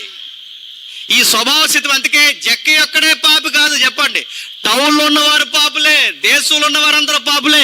ఇంతమంది పాపుల్లో నశించిపోతున్నాడు. అందరికన్నా త్వరగా నశించిపోయేలా ఉన్నాడు, అందరికన్నా త్వరగా నరకానికి పోయేలా ఉన్నాడు, అందరికన్నా ఇప్పుడే ఎగిరిపోయేలా ఉన్నాడు. అంటే ఈ నశించిపోతున్న వారిలో బాగా నశించిపోతున్న వ్యక్తి ఎవరు చెప్పండి? జక్కయ్య ఈ నశించిపోయి కనుమరుగైపోతున్న ఆ వ్యక్తిని పట్టుకోవడానికి రావలసి ఉన్నది. అందుకే జక్కయ్య దగ్గరకు వచ్చాడు, మాట్లాడుతున్నాడు. మాట్లాడుతూ ఏమన్నాడంటే, నీ ఇంట ఉండవలసి ఉన్నది. ఉంటానని వెంటనే జక్కయ్య ఏమంటున్నాడు? న్యాయముగా సంపాదించిన ఆస్తి ఇచ్చేస్తాడట. చెప్పండి, అన్యాయముగా సంపాదించిన ఆస్తి ఇచ్చేస్తాడట. ఏమన్నాడండి యేసుప్రభు వారు వచ్చి? ఏంటి ఆ పనులేంటి, ఆ ఉద్యోగాలేంటి, ఆ లంచాల గొడవ ఏంటి, ఆ సుంకం గొడవ ఏంటి? ఈ సబ్జెక్ట్ ఏమైనా మాట్లాడండి యేసుక్రీస్తు వారు? ఏం మాట్లాడలేదు. ఉంటాను అన్నాడు. ఉంటాను అంటే జక్కయ్యకి అర్థమైంది, నీలాంటి పరిశుద్ధుడు ఇలాంటి పాపితో ఉండాలి అంటే నాకు అర్హత ఉండాలి ప్రభు. నేను నీతో ఉండాలన్నా, నువ్వు నాతో ఉండాలన్నా నాకు అర్హత ఉండాలి. నాకు అర్హత ఏంటో తెలుసా? నువ్వు నన్ను పిలిచినప్పుడే నన్ను నేను కడుక్కోవడం ప్రారంభించాలి, నన్ను నేను శుద్ధినిగా మార్చుకోవడం ప్రారంభించాలి. నీవు నాతో ఉండాలి అంటే, నా ఇంటికి రావాలి అంటే, నా జీవితంలోకి రావాలి అంటే, నా గత రోత అంతా నేను కడిగేసుకోవాలి ప్రభు అని చెప్పి తనను తాను శుద్ధినిగా మార్చుకోవడానికి ప్రభువుకి అంకితం చేసుకుంటున్నాడు. చూడండి, నేను అడుగుతున్నానండి, యేసు ప్రభు వారు మనతో ఎప్పుడు ఉంటాడు తెలుసా? పాట పాడుతూ ఉండడు. ఈ మధ్య వంకర పాటలు ఎక్కువైపోయినాయి. బీచ్ రోడ్లు తిరుగుతున్నారు, కొండ రోడ్లు తిరుగుతున్నారు, అలా ఒడ్లు తిరుగుతున్నారు. ఒడ్లు తిరిగే పని ఏంటంటే కుదురుగా కూర్చొని ఆరాధన చేయక అలా తిరుగుతున్నారు, ఇలా తిరుగుతున్నారు, అలా తిరుగుతున్నారు, ఇలా తిరుగుతున్నారు. మళ్ళీ ఇందులో ఈ పాటలు ఎక్కువైపోయినాయి. రావే పోవే రావే. యేసుక్రీస్తు వారు రావే పోవే ఏంటండి? ఈ పాటలు ఎక్కువైపోయినాయి. యేసుక్రీస్తు అని అంటున్నారు. లవరా అయినా ఇలాంటి పాటలు నడుతున్నాయి, ఇలాంటివన్నీ పాడుతున్నాయి. ఆరాధనలు చేయడం కూడా, ఆరాధన అంటే ఏంటో తెలుసా? సజీవ యాగముగా మన శరీరాన్ని ఆయనకి సమర్పించుకోవాలి. That is worship. గుర్తుపెట్టుకో, ఆ వర్షిప్ కావాలి. జక్కయ్య సిద్ధపడిపోతున్నాడు. జక్కయ్య మారు మనసు వైపుకు అడుగులు వేస్తున్నాడు. న్యాయపరమైన ఆశిస్తాను, అన్యాయంగా వచ్చిన ఆశిస్తాను. ఇప్పుడు మనం గమనించండి, ఎప్పటి వరకు సంపాదించిందంతా ఇచ్చేస్తానంటే, ఈ సుంకం వల్ల వచ్చిందంతా ఇచ్చేస్తానంటే బాగానే ఉంది. అంటే ఈ ఆస్తి ఇచ్చేయడమే కాదు, అన్యాయంగా వచ్చింది ఇచ్చేయడమే కాదు, మరే మాకు న్యాయపరంగా ఉన్న ఆస్తి కూడా ఇచ్చేస్తాను. అది వర్షిప్ అంటే. మన వర్షిప్లు ఎలా ఉంటాయి చెప్పండి. తగులు మిగులు ఎవరుంటే ఎత్తాం, అది మన వర్షిప్. యేసుప్రభు వారు వర్షిప్ ఏం చూస్తారు చెప్పనా? నీకు 1,00,000 రూపాయల్లో 1000 ఇచ్చావా, 1000 రూపాయల్లో 100 ఇచ్చావా కాదు. గుర్తుపెట్టుకో, ఆయన ఏం చూస్తారు చెప్పనా? ఎంత ఇచ్చావో చూడ్డు, నువ్వు ఇచ్చేసిన తర్వాత నీ వెనకాల ఇంకా బ్యాలెన్స్ ఎంత ఉందో చూస్తాడు. అదే ఆయన చూసే ఉద్దేశం. గుర్తుపెట్టుకో, కానుక పెట్టి దగ్గరికి ఆ విధవరాలు వచ్చిందట. విధవరాలు వేసినప్పుడు ఆయన ఏం చూశాడు? విధవరాల కన్నా ఎక్కువ డబ్బులు ఇచ్చిన వాళ్ళు ఉన్నారు, విధవరాల కన్నా చాలా సంద ఇచ్చిన వాళ్ళు ఉన్నారు, కానుక ఇచ్చిన వాళ్ళు ఉన్నారు, ఈవిడి కన్నా చాలా సందేశం ఉన్నారు. ఆయన అది చూడ్డు, ఆ పర్సంటేజ్ చూడు. ఆయన ఏ పర్సంటేజ్ చూస్తాడో తెలుసా? ఇక ఇది ఇచ్చేస్తే ఇంక వెనకాలేవి లేదు అంటే ఆయన చూసేది ఏం చూస్తాడు? ఇచ్చేదాన్నే కాదు, చెప్పండి, ఇంకా వెనకాల ఎంత ఉంచుకున్నావో కూడా చూస్తాడు. అది జక్కయ్యకి స్ట్రైక్ అయింది. ప్రభువా, ఇది ఇచ్చేయడమే కాదు ప్రభువా, నా వెనకాల న్యాయపరంగా ఉన్నది కూడా ఇచ్చేస్తాను. ఇప్పుడు చెప్పండి, మనం ఇస్తున్నావా? మనం ఏమిస్తాం చెప్పనా? తగులు మిగులుంటే ఇస్తాం. పైగా ఆ యోవేలు గ్రంథంలో మాట మనం చదువుతుంటాం, ఏడాది గొర్రెలను ఎంత వేల గొర్రెలను నీకు ఇచ్చేయమంటావా? వేలాది గొర్రెలు నీకు ఇచ్చేయమంటావా? వేలాది నదులంత విస్తార తైలం ఇచ్చేయమంటావా అని అడుగుతున్నాను. అసలు యోవేలు గ్రంథం ఎప్పుడైనా చదివారండి? పాటలో మనకు అలవాటు అయిపోయింది, కానీ యోవేలు గ్రంథం ఎప్పుడైనా చదవండి. ఆ భాష దేవుడికి నచ్చదండి. వేలాది పొట్టేళ్ళు ఇస్తారంటే ఆ వేలాది పొట్టేళ్ళు ఎవరికి ఇస్తారు? దేవుడికి ఎవరికి ఇస్తారు చెప్పండి? దేవతలకు ఇస్తారు. ఎవరికి ఇస్తారు? దేవతలకి, విగ్రహాలకు ఇస్తారంటే ఈ ఇశ్రాయేలుకి విగ్రహాలతో బాగా అలవాటు అయిపోయి అదే భాష ఎక్కడ ఉపయోగిస్తారండి? ఎక్కడ? దేవుడి దగ్గరికి. అంటే ఇప్పుడు దేవుడికి కూడా విగ్రహాల దగ్గర ఎలా ఇస్తారో అలాగే ఇస్తామన్నట్టు వీళ్ళు ఏమంటారంటే, వేలాది పొట్టేళ్ళు ఇచ్చేయమంటామంటే దేవుడు అనాలి, వెంటనే ఇచ్చేయి అనాలి. దేవుడు ఇస్తావా? వేలాది నదులు, నది అంత తైలం ఇచ్చేస్తావా?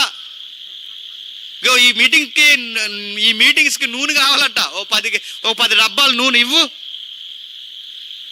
లింగు అని ఒక డబ్బా నూనె కొనమ్మను. లింగుమని ఈ భోజనాలకు ఇదిగో అందరికీ మటన్ వేద్దాం అనుకుంటున్నారట. ఒక మేకను కొను, ఒక మేకపోతును కొను.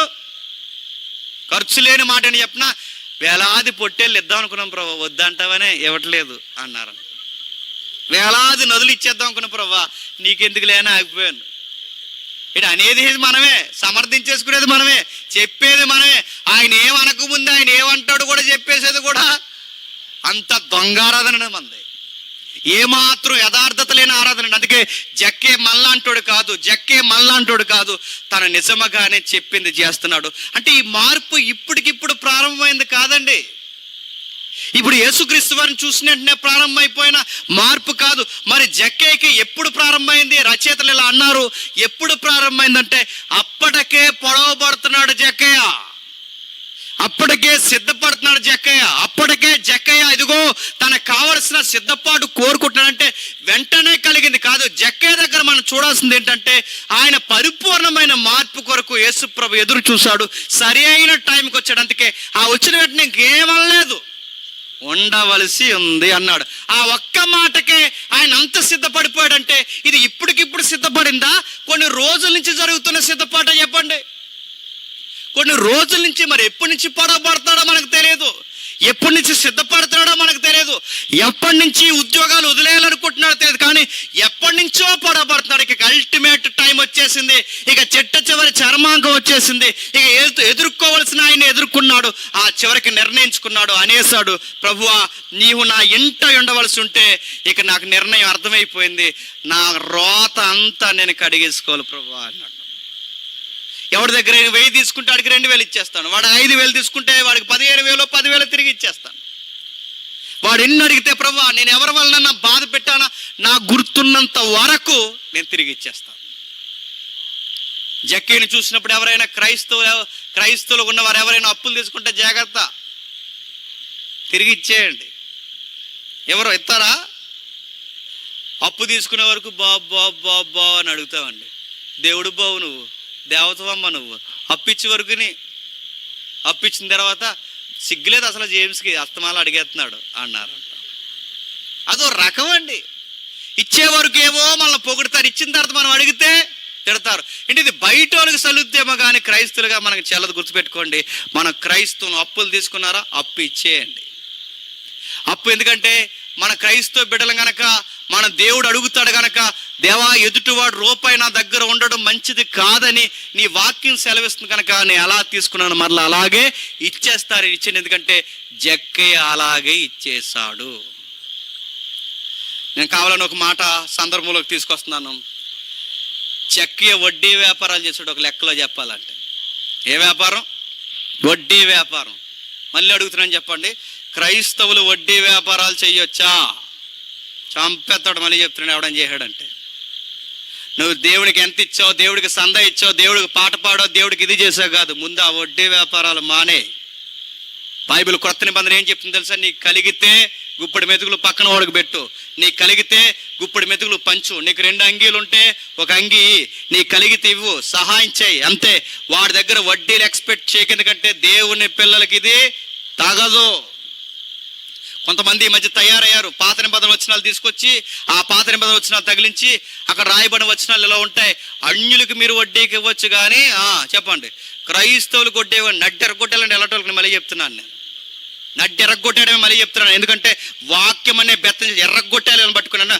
అన్యులక అక్కడ వెళ్ళి చదువు, మూలం ఏముందో తెలుసా? నువ్వు ఫారినర్స్కి వడ్డీకి ఏముందో. ఫారినర్స్ అంటే నువ్వు వడ్డీ వ్యాపారం చేయాలా వచ్చినాను బట్టి, అంటే నువ్వు వడ్డీ వ్యాపారం ఎక్కడ చేయకూడదు, ఎక్కడ చేయాలి చెప్పు?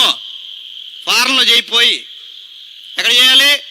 ఫారినర్స్ అని ఉంటుంది అక్కడ. అన్యులు అంటే ఫారినర్స్, విదేశీయులకి వడ్డీ, నీ సొంత ప్రజలకి అని వద్దంది. ఇప్పుడు ఇస్రాయేల్ వడ్డీ నువ్వు తగిలించుకుంటే, ఇస్రాయేల్ రెఫరెన్స్ తగిలించుకుంటే పో విదేశాల్లో చేసుకో వడ్డీ వ్యాపారం, పో విదేశాల్లో వడ్డీ వ్యాపారం చేసుకో. ఆ రెఫరెన్స్ నువ్వు తీసుకుంటే అడుగుతున్నాను, విదేశీయులను ఉంది అక్కడ, ఫారినర్స్ అని ఉంది అక్కడ. జక్కయ్యే మానేశాడు వడ్డీ వ్యాపారం, మత్తయ్యే మానేశాడు వడ్డీ వ్యాపారం, భక్తులే మానేశాడు వడ్డీ వ్యాపారం. అంటే జక్కీకే తెలియంది, మత్తయ్యకే తెలియంది, ఈ మధ్యలో వచ్చిన వాళ్ళు తెలిసిపోయి పర్లేదు వడ్డీ వ్యాపారం చెయ్యండి, పర్లేదుగా చెయ్యండి. దేవుడు మీ డొక్కలు ఎండగొట్టకపోతే చూడండి. వడ్డీ వ్యాపారాలు చేయకూడదు. కలిగితే ఇవ్వు, సహాయం చేయి, ఖర్చులు తగ్గించుకో, దాపరేకుండా నేర్చుకో, కాస్త రూపాయి ఫైనాన్స్ సేవింగ్స్ స్టార్ట్ చేయి.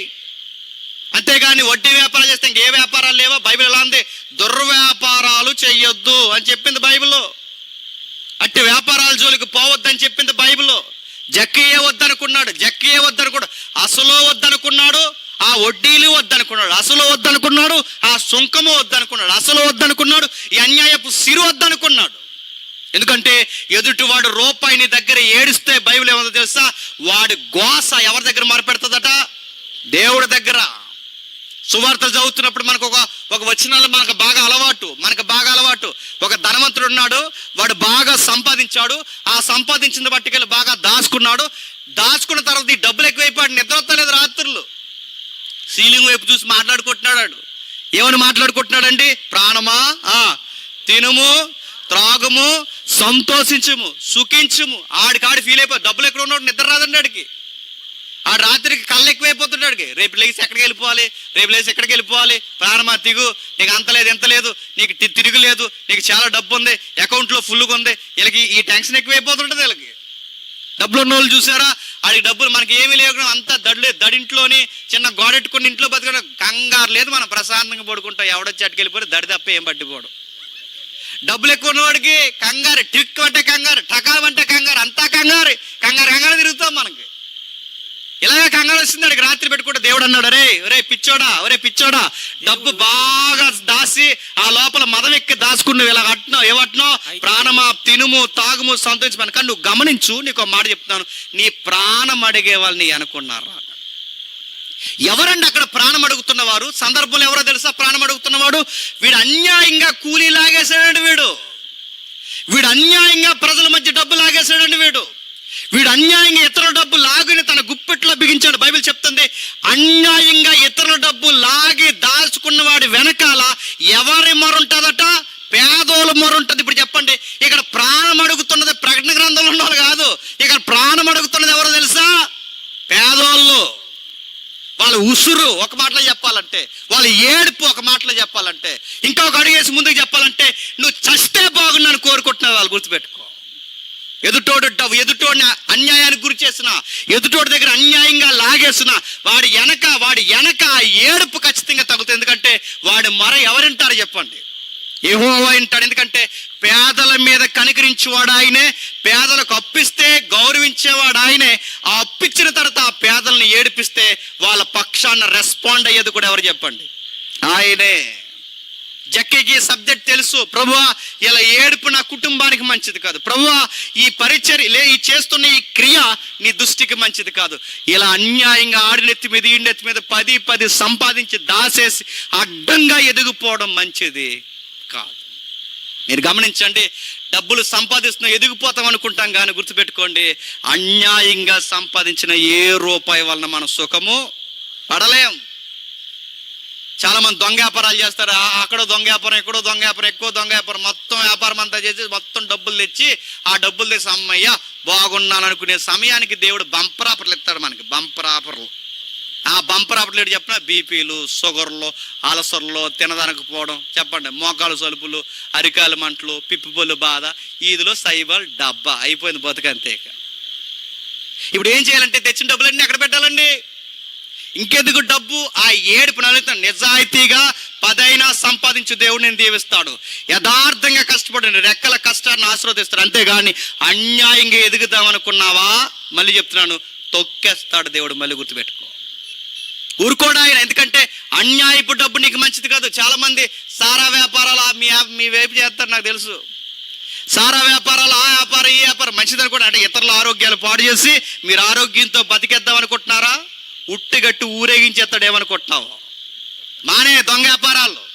అవసరమైతే కూలి పని చేయి, ఇంకా పని చేయి, ఇంటికెళ్ళి అవసరమైతే పాసి పని చేయి. ఇంకా అది కూడా చేయలేవా? ఈదులో నిలబడి, మళ్ళీ చెప్తున్నాను, సిగ్నల్ దగ్గర నిలబడి సిగ్గంతా చంపుకొని, మనస్సాక్షిని చంపుకొని అడుక్కో, తప్పులేదు. అంతేగాని దొంగ వ్యాపారం చేసి ఇతరుల జీవితాలతో ఆడుకుంటే, మళ్ళీ చెప్తున్నాను, దేవుడు ఆ డబ్బును నిన్ను కూడా దేవుడు నలుపుతాడు. గుర్తుపెట్టుకో. జక్కయ్యగా విషయం అర్థమైంది. జక్కయ్యగా విషయం తెలిసింది. పశ్చాత్తాపడిపోయాడు, బాధపడ్డాడు. జక్కయ్య అడుగుతున్నాడు, దేవా నీవు నా దగ్గర ఉండాలి అంటే ఈ ప్రజలు నన్ను చూసి ఏడుస్తున్నారే, వాళ్ళకి తిరిగి మరల ఇదంతా ఇచ్చేస్తాను ప్రభు. ఇచ్చేసాడు. ఏం జరుగుతుందో చూడండి. 9వ వచనం నుండి 8వ వచనం నుండి 8వ వచనం నుండి జక్కయ్య నిలబడి, ఇదిగో ప్రభువా, నా ఆస్తిలో సగము బేదలకు ఇచ్చుచున్నాను. నేను ఎవని యొద్ద అయినను అతనికి 4 వంతులు మరలా చెల్లించునని అతనికి 4 అంతులు మరలా చెల్లుతునని ప్రభువుతో చెప్పెను. అందుకు యేసు ఇతడును అబ్రహాము కుమారుడే. ఎవరట? అబ్రహాము కుమారులు ఎవరవుతారట? ఎవరవుతారు చెప్పండి? అబ్రహాము కుమారులు ఎవరవుతారు తెలుసా? అబ్రహాములా ఉన్నవారే అబ్రహాము కుమారులు అవుతారు. అబ్రహాముకి ఎలాంటి లక్షణాలు ఉన్నాయి? అబ్రహాముకి ఎలాంటి లక్షణాలు ఉన్నాయి? అబ్రహాముకి దేవుడు ఏమిచ్చాడండి? దేశాన్ని ఇచ్చాడు. ఏమిచ్చాడు? దేశాన్ని ఇచ్చాడు. దేశం అంతా అబ్రహాముకి ఇస్తే అబ్రహాం ఏం చేశాడు? అక్కడ ఒక ప్యాలెస్, ఎక్కడ ఒక ప్యాలెస్, ఎక్కడ ఒక ప్యాలెస్ కట్టి మధ్యలో నా ఇల్లు కడతా అన్నాడా? అబ్రహాం ఏమన్నాడు తెలుసా? మొత్తం దేశం తీసుకున్న తర్వాత దేవుడు నీకు దేశాన్ని ఇచ్చాను అబ్రహాంతో చెప్తే అబ్రహాం ఎలా అన్నాడు? దేశాన్ని చూసి దూరం నిలబడి వందనవచనం చేసి పైకి చూసి అబ్రహాం ఎలా అన్నాడు? దేవా, ఈ దేశం బాగానే ఉంది కానీ ఈ దేశం మీద నాకు మనస్సు లేదు ప్రభు. నీవు కడుతున్న పునాదులు గల పట్టణం మీద నాకు మనసు ఉంది తప్ప నీవు ఇచ్చిన ఈ ఆస్తుల మీద నాకు మనస్సు లేదు ప్రభా. నాకు ఈ ఆస్తులు వద్దు ప్రభా అని తను ఏదో పేదోడు ఒక గుడారంలో ఉంటున్నట్టు, ఒక అద్దింట్లో ఉంటున్నట్టు గుడారాల్లో బతికేసి అబ్రహాం వెళ్ళిపోయాడు. అంటే అన్నీ ఉన్నా సుఖపడని వాడు ఎవరు చెప్పండి? అబ్రహాం. అన్ని సౌఖ్యాలున్నా తగ్గించుకుని బతికినాడు ఎవరు చెప్పండి? అబ్రహాం. అన్ని వసతులున్నా దేశాన్నే ఏలేంత రాజరికం ఉన్నా ఏదో ఒక పేదోళ్ళలాగా గుడారంలో బతికేసింది ఎవరు చెప్పండి? అబ్రహాం. అలాంటి లక్షణాలు మళ్ళీ ఎవరికి వచ్చాయి చెప్పండి? జక్కయ్యకి వచ్చాయి. ఈయనకి డబ్బు ఉంది, ఈయనకి అసలు ఆస్తులు ఉన్నాయి, ఈయనకి అన్యాయంగా వచ్చిన ఆస్తులు ఉన్నాయి. ఎంత ఆస్తులున్నా ఇవన్నీ ఇచ్చేసి ఇప్పుడు ఎలా బతుకుతున్నాను అంటున్నాడండి. ఒక అబ్రహాం ఎలా అయితే పేదరికంగా బతికేసాడు అలా బతికేస్తాను ప్రభు అని ఆ మీనింగ్ వచ్చేలా తన ఆస్తులన్నీ ఇచ్చేస్తున్నాడు. చూడండి, నేను ముగించేస్తున్నాను త్వరగా. ఈయన చూసిన వెంటనే యేసుక్రీస్తు వారు ఏమాడో తెలుసా? నువ్వు అబ్రహాము కుమారుడు అన్నాడు. నేను చూస్తుంటే నాకు అబ్రహామే గుర్తొస్తాడు. ఎందుకంటే అబ్రహాముకి అన్నీ ఇస్తే ఒకటి కూడా అనుభవించకుండా దేవా నువ్వు ఇచ్చినవి బాగున్నాయి కానీ నాకు ఇవేం వద్దన్నాడు. నీకు అసలాస్తులు దేవుడు చక్కటి వస్తువులు నీకు అనుగ్రహించిన ఇవన్నీ వదిలేసి నాకేమి వద్దంటున్నావంటే నువ్వు అబ్రహాము కుమారుడువే అన్నాడు. విశ్వాసమును బట్టి అబ్రహాము లక్షణాలు నీకు వచ్చాయి. నువ్వు నాకు నచ్చావు అబ్రహాం అని ఆ రోజు అబ్రహాంని ఎలా అన్నాడో ఈరోజు కూడా ఎవరు నచ్చుతున్నారు చెప్పండి? జక్కయ్య నచ్చుతున్నాడు. జక్కయ్యలో ఎంత మంచి మార్పు ఎలా వచ్చిందంటే ఎప్పుడో ప్రారంభమైంది, ఎక్కడో పొడవబడ్డాడు. ఆ పొడవబడిన వాడు యేసును గూర్చిన సంగతులు వింటున్నాడు. అప్పటికే బహుశా ఆయన బోధలు వింటున్నాడు. ఆయన ఇస్తున్న స్టేట్మెంట్లు వింటున్నాడు. ఆయన చెబుతున్న ప్రతి సంగతిని వింటున్నాడు. ఆ ఇంటున్నవాడు మనసులో సంగతులు దాచుకున్నాడు. ఆ సంగతులు పొడవబడ్డాడు. ఆ సంగతులు విన్నవాడు ఆశ కలిగిన వాడు గనకే నేరుగా ఎవరిని చూడడానికి వచ్చాడు చెప్పండి? తనను గూర్చి వింటున్న వాడిని చూడడానికి వచ్చాడంటే దాని అర్థం ఏంటంటే అప్పటికే యేసుక్రీస్తుని గూర్చి చెప్పండి వింటున్నాడు.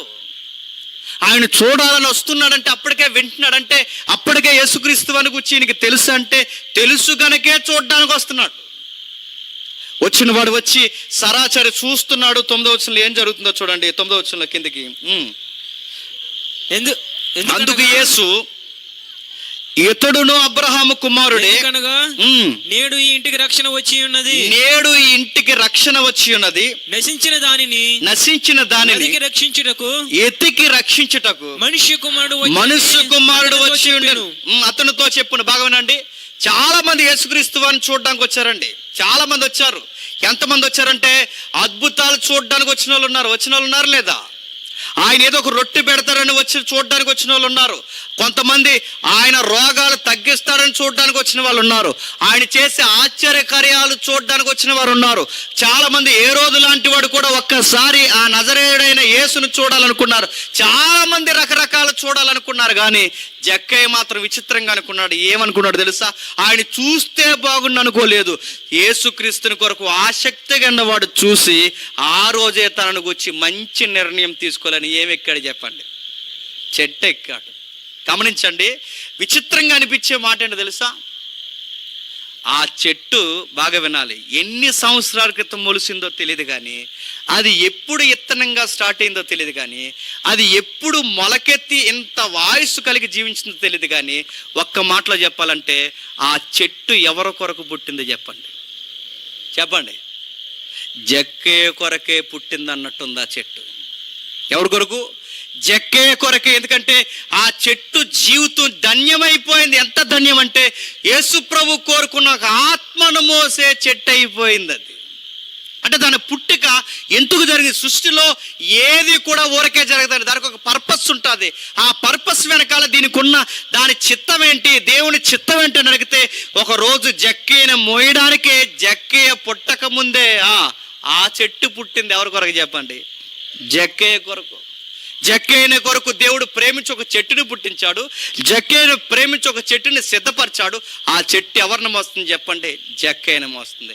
1,00,000 మందిలో జక్కయ్యకి ఎవ్వరూ సహాయం చేయలేదు, కానీ ఎవరు చేశారు చెప్పండి? చెవులు లేని, నోరు లేని, కళ్ళు లేని ఒక చెట్టు సహాయం చేసిందంటే ఆత్మల పట్ల భారం కలిగిన దేవునికి సహాయకురాలుగా నిలబడింది. ఆ రోజు ఆ చెట్టు నిలబడింది. మనకి ఇంత పెద్ద సభ జరుగుతుంది, సోగ్గాలు ఎక్కువైపోతారు, మనకు పనిచేసే వాళ్ళు తక్కువ.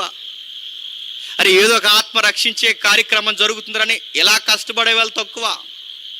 మీరు గుర్తుపట్టండి, ఎవరిని ఎప్పుడు దేవుడు ఎలా పట్టుకుంటాడో తెలియదు, కానీ మన పనల్లా ఒకటే తెలుసా?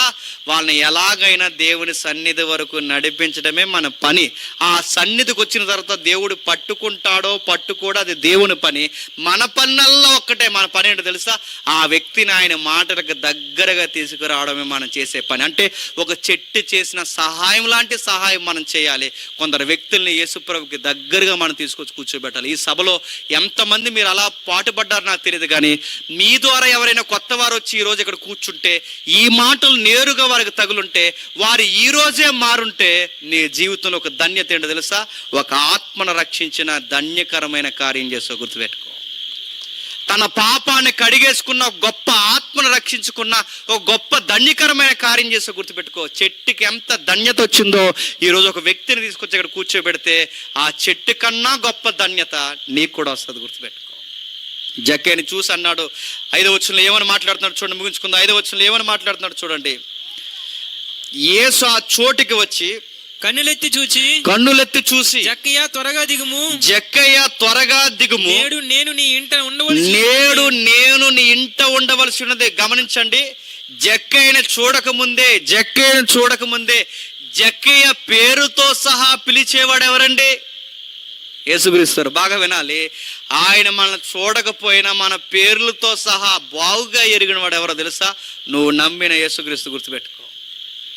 జక్కయ్య ఇంకా అక్కడికి రాకముందే జక్కయ్య పేరు తెలుసు, జక్కయ్య తీరు తెలుసు, జక్కయ్య పరిస్థితులు తెలుసు. ఎందుకంటే ఈయన నమ్మకమైన గొర్రెల కాపరి, నిజమైన గొర్రెల కాపరట. తన గొర్రెలను ఏం చేస్తాడట? పేరు పెట్టి పిలుస్తాడట. ఇప్పుడు చెప్పండి, ఇక్కడున్న గొర్రె పిల్ల ఎవరు చెప్పండి? జక్కయ్య. ఆ గొర్రెల కాపరి ఎవరు చెప్పండి? యేసుక్రీస్తు. తప్పిపోయిన గొర్రెను ఎతుకుతూ తిరుగుతున్న మంచి గొర్రెల కాపరి ఎవరు చెప్పండి? యేసుక్రీస్తు. గుర్తుపెట్టుకో. అంటే ఇక్కడ తప్పిపోయిన గొర్రె పిల్ల జక్కయ్య అంటే బైబిల్ చెప్తుంది జక్కయ్యే. ఒక రచయిత మంచి మాట రాశాడు, చాలా ఆశ్చర్యంగా అనిపించిన మాట. ఆ మేడు చెట్టు చూస్తుంటే మనకు అనిపిస్తుంది మేడు పండు మనకు గుర్తొస్తుంది. రక్షకుని ఒడిలో బాగా వినాలి, మనకి చెట్టెక్కిన జక్కయ్య తెలుసు, కానీ రక్షకుడికి ఎవరు తెలుసా? చెట్టు దిగుతున్న జక్కయ్య తెలుసు. గుర్తుపెట్టుకోండి. మనకు చెట్టెక్కిన జక్కయ్యనే చదువుకుంటాం, కానీ రక్షకుడు తెలుసు చెట్టు దిగుతున్న జక్కయ్యని చూశాడు. ఒక మేడు చెట్టు దగ్గర మేడు పండు ఉంటే ఆ రక్షకుడు ఆ చెట్టు కింద వెళితే ఆ మేడు చెట్టు మించి రాలిపోయిన మేడు పండే ఎవరో చెప్పండి? జక్కయ్య గారు. పాపం పండి రాలిపోయి పశ్చాత్తాపడిన ఆ మేడు పండు ఎవరు చెప్పండి? జక్కయ్య. రక్షకుని ఒడిలో రాలిపోయిన ఆ మేడు పండు ఎవరు చెప్పండి? జక్కయ్య. దేవుని దయ పొందిన ఆ కుళ్ళిపోయిన మేడు పండు ఎవరు చెప్పండి? జక్కయ్య. చూడ్డానికి పైన బాగున్నాడు, లోపల మాత్రం కుసించిపోయాడు. అందుకే సరిగ్గా తన పండిన పాపం పండేసరికి ఆ చెట్టు మించి రాలడమే ఆ పండు ఎవరి ఒడిలో పడిందో తెలుసా? రక్షకుడైన యేసు ఒడిలో పడింది. పడవాల్సిన వాని ఒడిలోనే పడింది. గుర్తుపెట్టుకోండి. దేవుడు కూడా ఎదురు చూస్తాడు, ఏదో ఒక పరిస్థితుల్లో ఎదురు చూస్తాడు. చూసి ఆ టైంకి దేవుడు మనల్ని పిలుస్తాడు, పేరు పెట్టి సహా మరి పిలుస్తాడు. మనం ఎగ్జాక్ట్గా జక్కని పిలిచినట్టే పిలుస్తాడు అనుకోకు. ఈరోజు నేరుగా నీతోనే మాట్లాడుతున్నట్టు నీకు అనిపిస్తుంటుంది.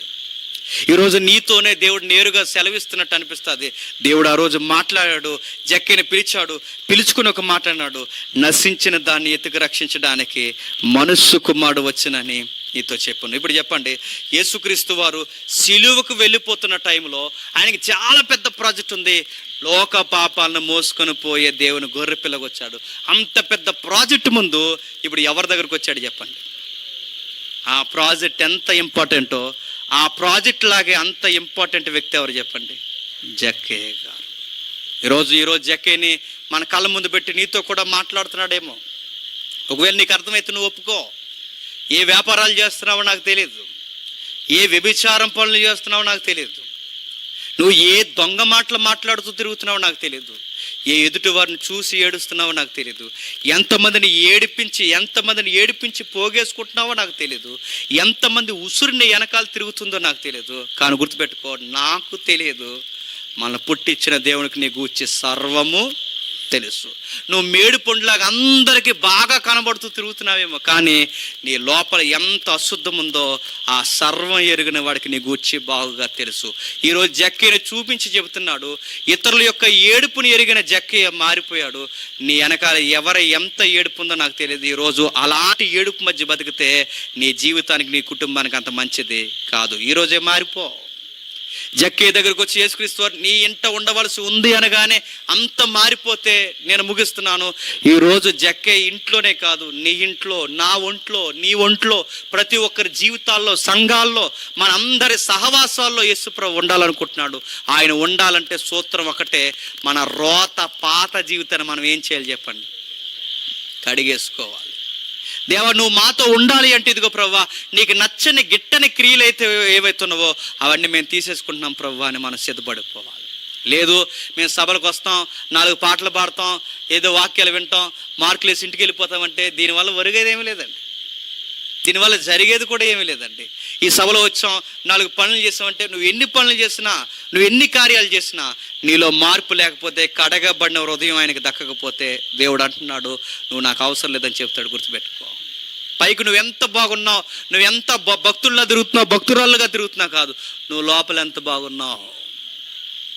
పేరుకు తగ్గ జక్కయ్య గతంలో లేడు, ఇప్పుడు పేరుకు తగ్గ జక్కయ్య అయిపోయాడు. ఇప్పుడు ఏమేడు చెప్పండి? జక్కయ్య అనగానే శుద్ధుడు. ఇప్పుడు యేసుప్రభు దగ్గరకు వచ్చాక జక్కయ్య ఏమేడు చెప్పండి? శుద్ధుడిగా మారిపోయాడు. పరిశుద్ధుడైన ప్రభు దగ్గరకు వచ్చినప్పుడు తాను కూడా శుద్ధుడిగా మారిపోయాడు. తనను తాను భద్రపరుచుకున్నాడు. ఎంతమంది ఉన్నారు ఆ రోజు ఎరుకో పట్టణంలో, లక్షల మంది మధ్య యేసుక్రీస్తు వారు ఆ ఒక్క జక్కయ్యని పట్టుకున్నాడు. ఎంతమంది మారుతారో నాకు తెలియదు, కానీ ఎవరో ఉన్నారండి దేవుడికి కావలసిన వారు. అందుకే ఈరోజు నీతోనే మాట్లాడుతున్నాడు. గుర్తుపెట్టుకో. ఇప్పటికే రక్షణ లేకుంటే జాగ్రత్త, నశించిపోయే దానిలో నువ్వు కూడా ఉన్నావు అని మర్చిపోకు. ఇప్పటికే నీకు ఏమాత్రం బాప్టిజం అనుభవాలు లేకపోతే జాగ్రత్త, నశించిపోతున్న వారిలో నీ ఒక్కడే ఉన్నాయేమో. మీరు అనుకుంటారు సభ ఎంతమంది కోసం పెట్టారని, నేను అనుకోనండి. ఎవడో ఒకడు ఉంటాడండి దేవుడికి కావాల్సిన వాడు, వాడొక్కడి కోసమే ఎంత ఖర్చు దేవుడు పెట్టిస్తాడు. ఆ ఒక్కడి కోసమే, ఆ ఒక్కడో లేదా ఆ ఒక్కతే ఎవరైతే ఉన్నారో నాకు తెలియదు, ఆ ఒక్క కుమార్తె కొరకు, ఆ ఒక్క కుమారుడు కొరకు దేవుడు. ఎందుకంటే జక్కయ్య తప్పిపోయిన కుమారుడు, మళ్ళీ ఎదిగితే దొరికిన కుమారుడు.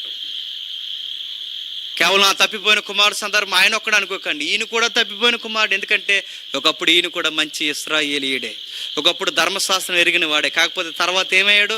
ఈ డబ్బు వ్యామోహంలో పడి తప్పిపోయాడు. ఇప్పుడు మరలా ఆ తప్పిపోయిన కుమారుడిని తన తండ్రి అయిన దేవుడు ఎత్తికి రక్షించుకున్నాడు. గుర్తుపెట్టుకోండి. తప్పిపోయిన కుమారుడు పరిస్థితి మీరు ఎప్పుడైనా మీరు చదవండి. ఒక చరిత్రకారుడు ఆ చరిత్రను వివరిస్తూ ఒక డ్రాయింగ్ చేస్తాడు. ఎప్పుడైనా మీరు చూడండి, నెట్లో దొరికితే చాలా విచిత్రంగా ఉంటుందండి ఆ డ్రాయింగ్ చూస్తుంటే. ఆ తప్పిపోయిన కుమారుడు వెళ్ళిపోతాడు, ఆస్తులన్నీ పాడు చేసుకుని మళ్ళీ తిరిగి వస్తుంటాడు. ఆ వస్తున్నప్పుడు ఆ దేవుడు ప్రేమను పెట్టి సహా మరి పిలుస్తాడు. మనం ఎగ్జాక్ట్గా జక్కయ్యని పిలిచినట్టే పిలుస్తాడు అనుకోకు. ఈరోజు నేరుగా నీతోనే మాట్లాడుతున్నట్టు నీకు అనిపిస్తుంటుంది. ఈరోజు నీతోనే దేవుడు నేరుగా సెలవిస్తున్నట్టు అనిపిస్తుంది.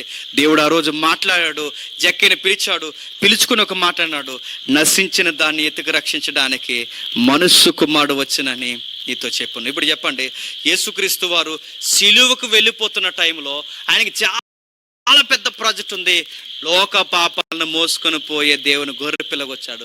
అంత పెద్ద ప్రాజెక్ట్ ముందు ఇప్పుడు ఎవరి దగ్గరకు వచ్చాడు చెప్పండి? ఆ ప్రాజెక్ట్ ఎంత ఇంపార్టెంటో ఆ ప్రాజెక్ట్ లాగే అంత ఇంపార్టెంట్ వ్యక్తి ఎవరు చెప్పండి? జక్కయ్య గారు. ఈరోజు జక్కయ్యని మన కళ్ళ ముందు పెట్టి నీతో కూడా మాట్లాడుతున్నాడేమో. ఒకవేళ నీకు అర్థమైతే నువ్వు ఒప్పుకో. ఏ వ్యాపారాలు చేస్తున్నావో నాకు తెలియదు, ఏ వ్యభిచారం పనులు చేస్తున్నావో నాకు తెలియదు, నువ్వు ఏ దొంగ మాటలు మాట్లాడుతూ తిరుగుతున్నావో నాకు తెలియదు, ఏ ఎదుటి వారిని చూసి ఏడుస్తున్నావో నాకు తెలియదు, ఎంతమందిని ఏడిపించి పోగేసుకుంటున్నావో నాకు తెలియదు, ఎంతమంది ఉసురుని వెనకాల తిరుగుతుందో నాకు తెలియదు. కానీ గుర్తుపెట్టుకో, నాకు తెలియదు, మన పుట్టించిన దేవునికి నీ గూర్చి సర్వము తెలుసు. నువ్వు మేడు పండులాగా అందరికీ బాగా కనబడుతూ తిరుగుతున్నావేమో, కానీ నీ లోపల ఎంత అశుద్ధం ఉందో ఆ సర్వం ఎరిగిన వాడికి నీ గూర్చి బాగుగా తెలుసు. ఈరోజు జక్కయ్యని చూపించి చెబుతున్నాడు, ఇతరుల యొక్క ఏడుపుని ఎరిగిన జక్కయ్య మారిపోయాడు. నీ వెనకాల ఎంత ఏడుపు ఉందో నాకు తెలియదు. ఈరోజు అలాంటి ఏడుపు మధ్య బతికితే నీ జీవితానికి నీ కుటుంబానికి అంత మంచిది కాదు. ఈరోజే మారిపో. జక్కయ్య దగ్గరకు వచ్చి యేసుక్రీస్తు నీ ఇంట ఉండవలసి ఉంది అనగానే అంత మారిపోతే నేను ముగిస్తున్నాను. ఈరోజు జక్కయ్య ఇంట్లోనే కాదు, నీ ఇంట్లో, నా ఒంట్లో, నీ ఒంట్లో, ప్రతి ఒక్కరి జీవితాల్లో, సంఘాల్లో, మనందరి సహవాసాల్లో యేసుప్రభు ఉండాలనుకుంటున్నాడు. ఆయన ఉండాలంటే సూత్రం ఒకటే, మన రోత పాత జీవితాన్ని మనం ఏం చేయాలి చెప్పండి?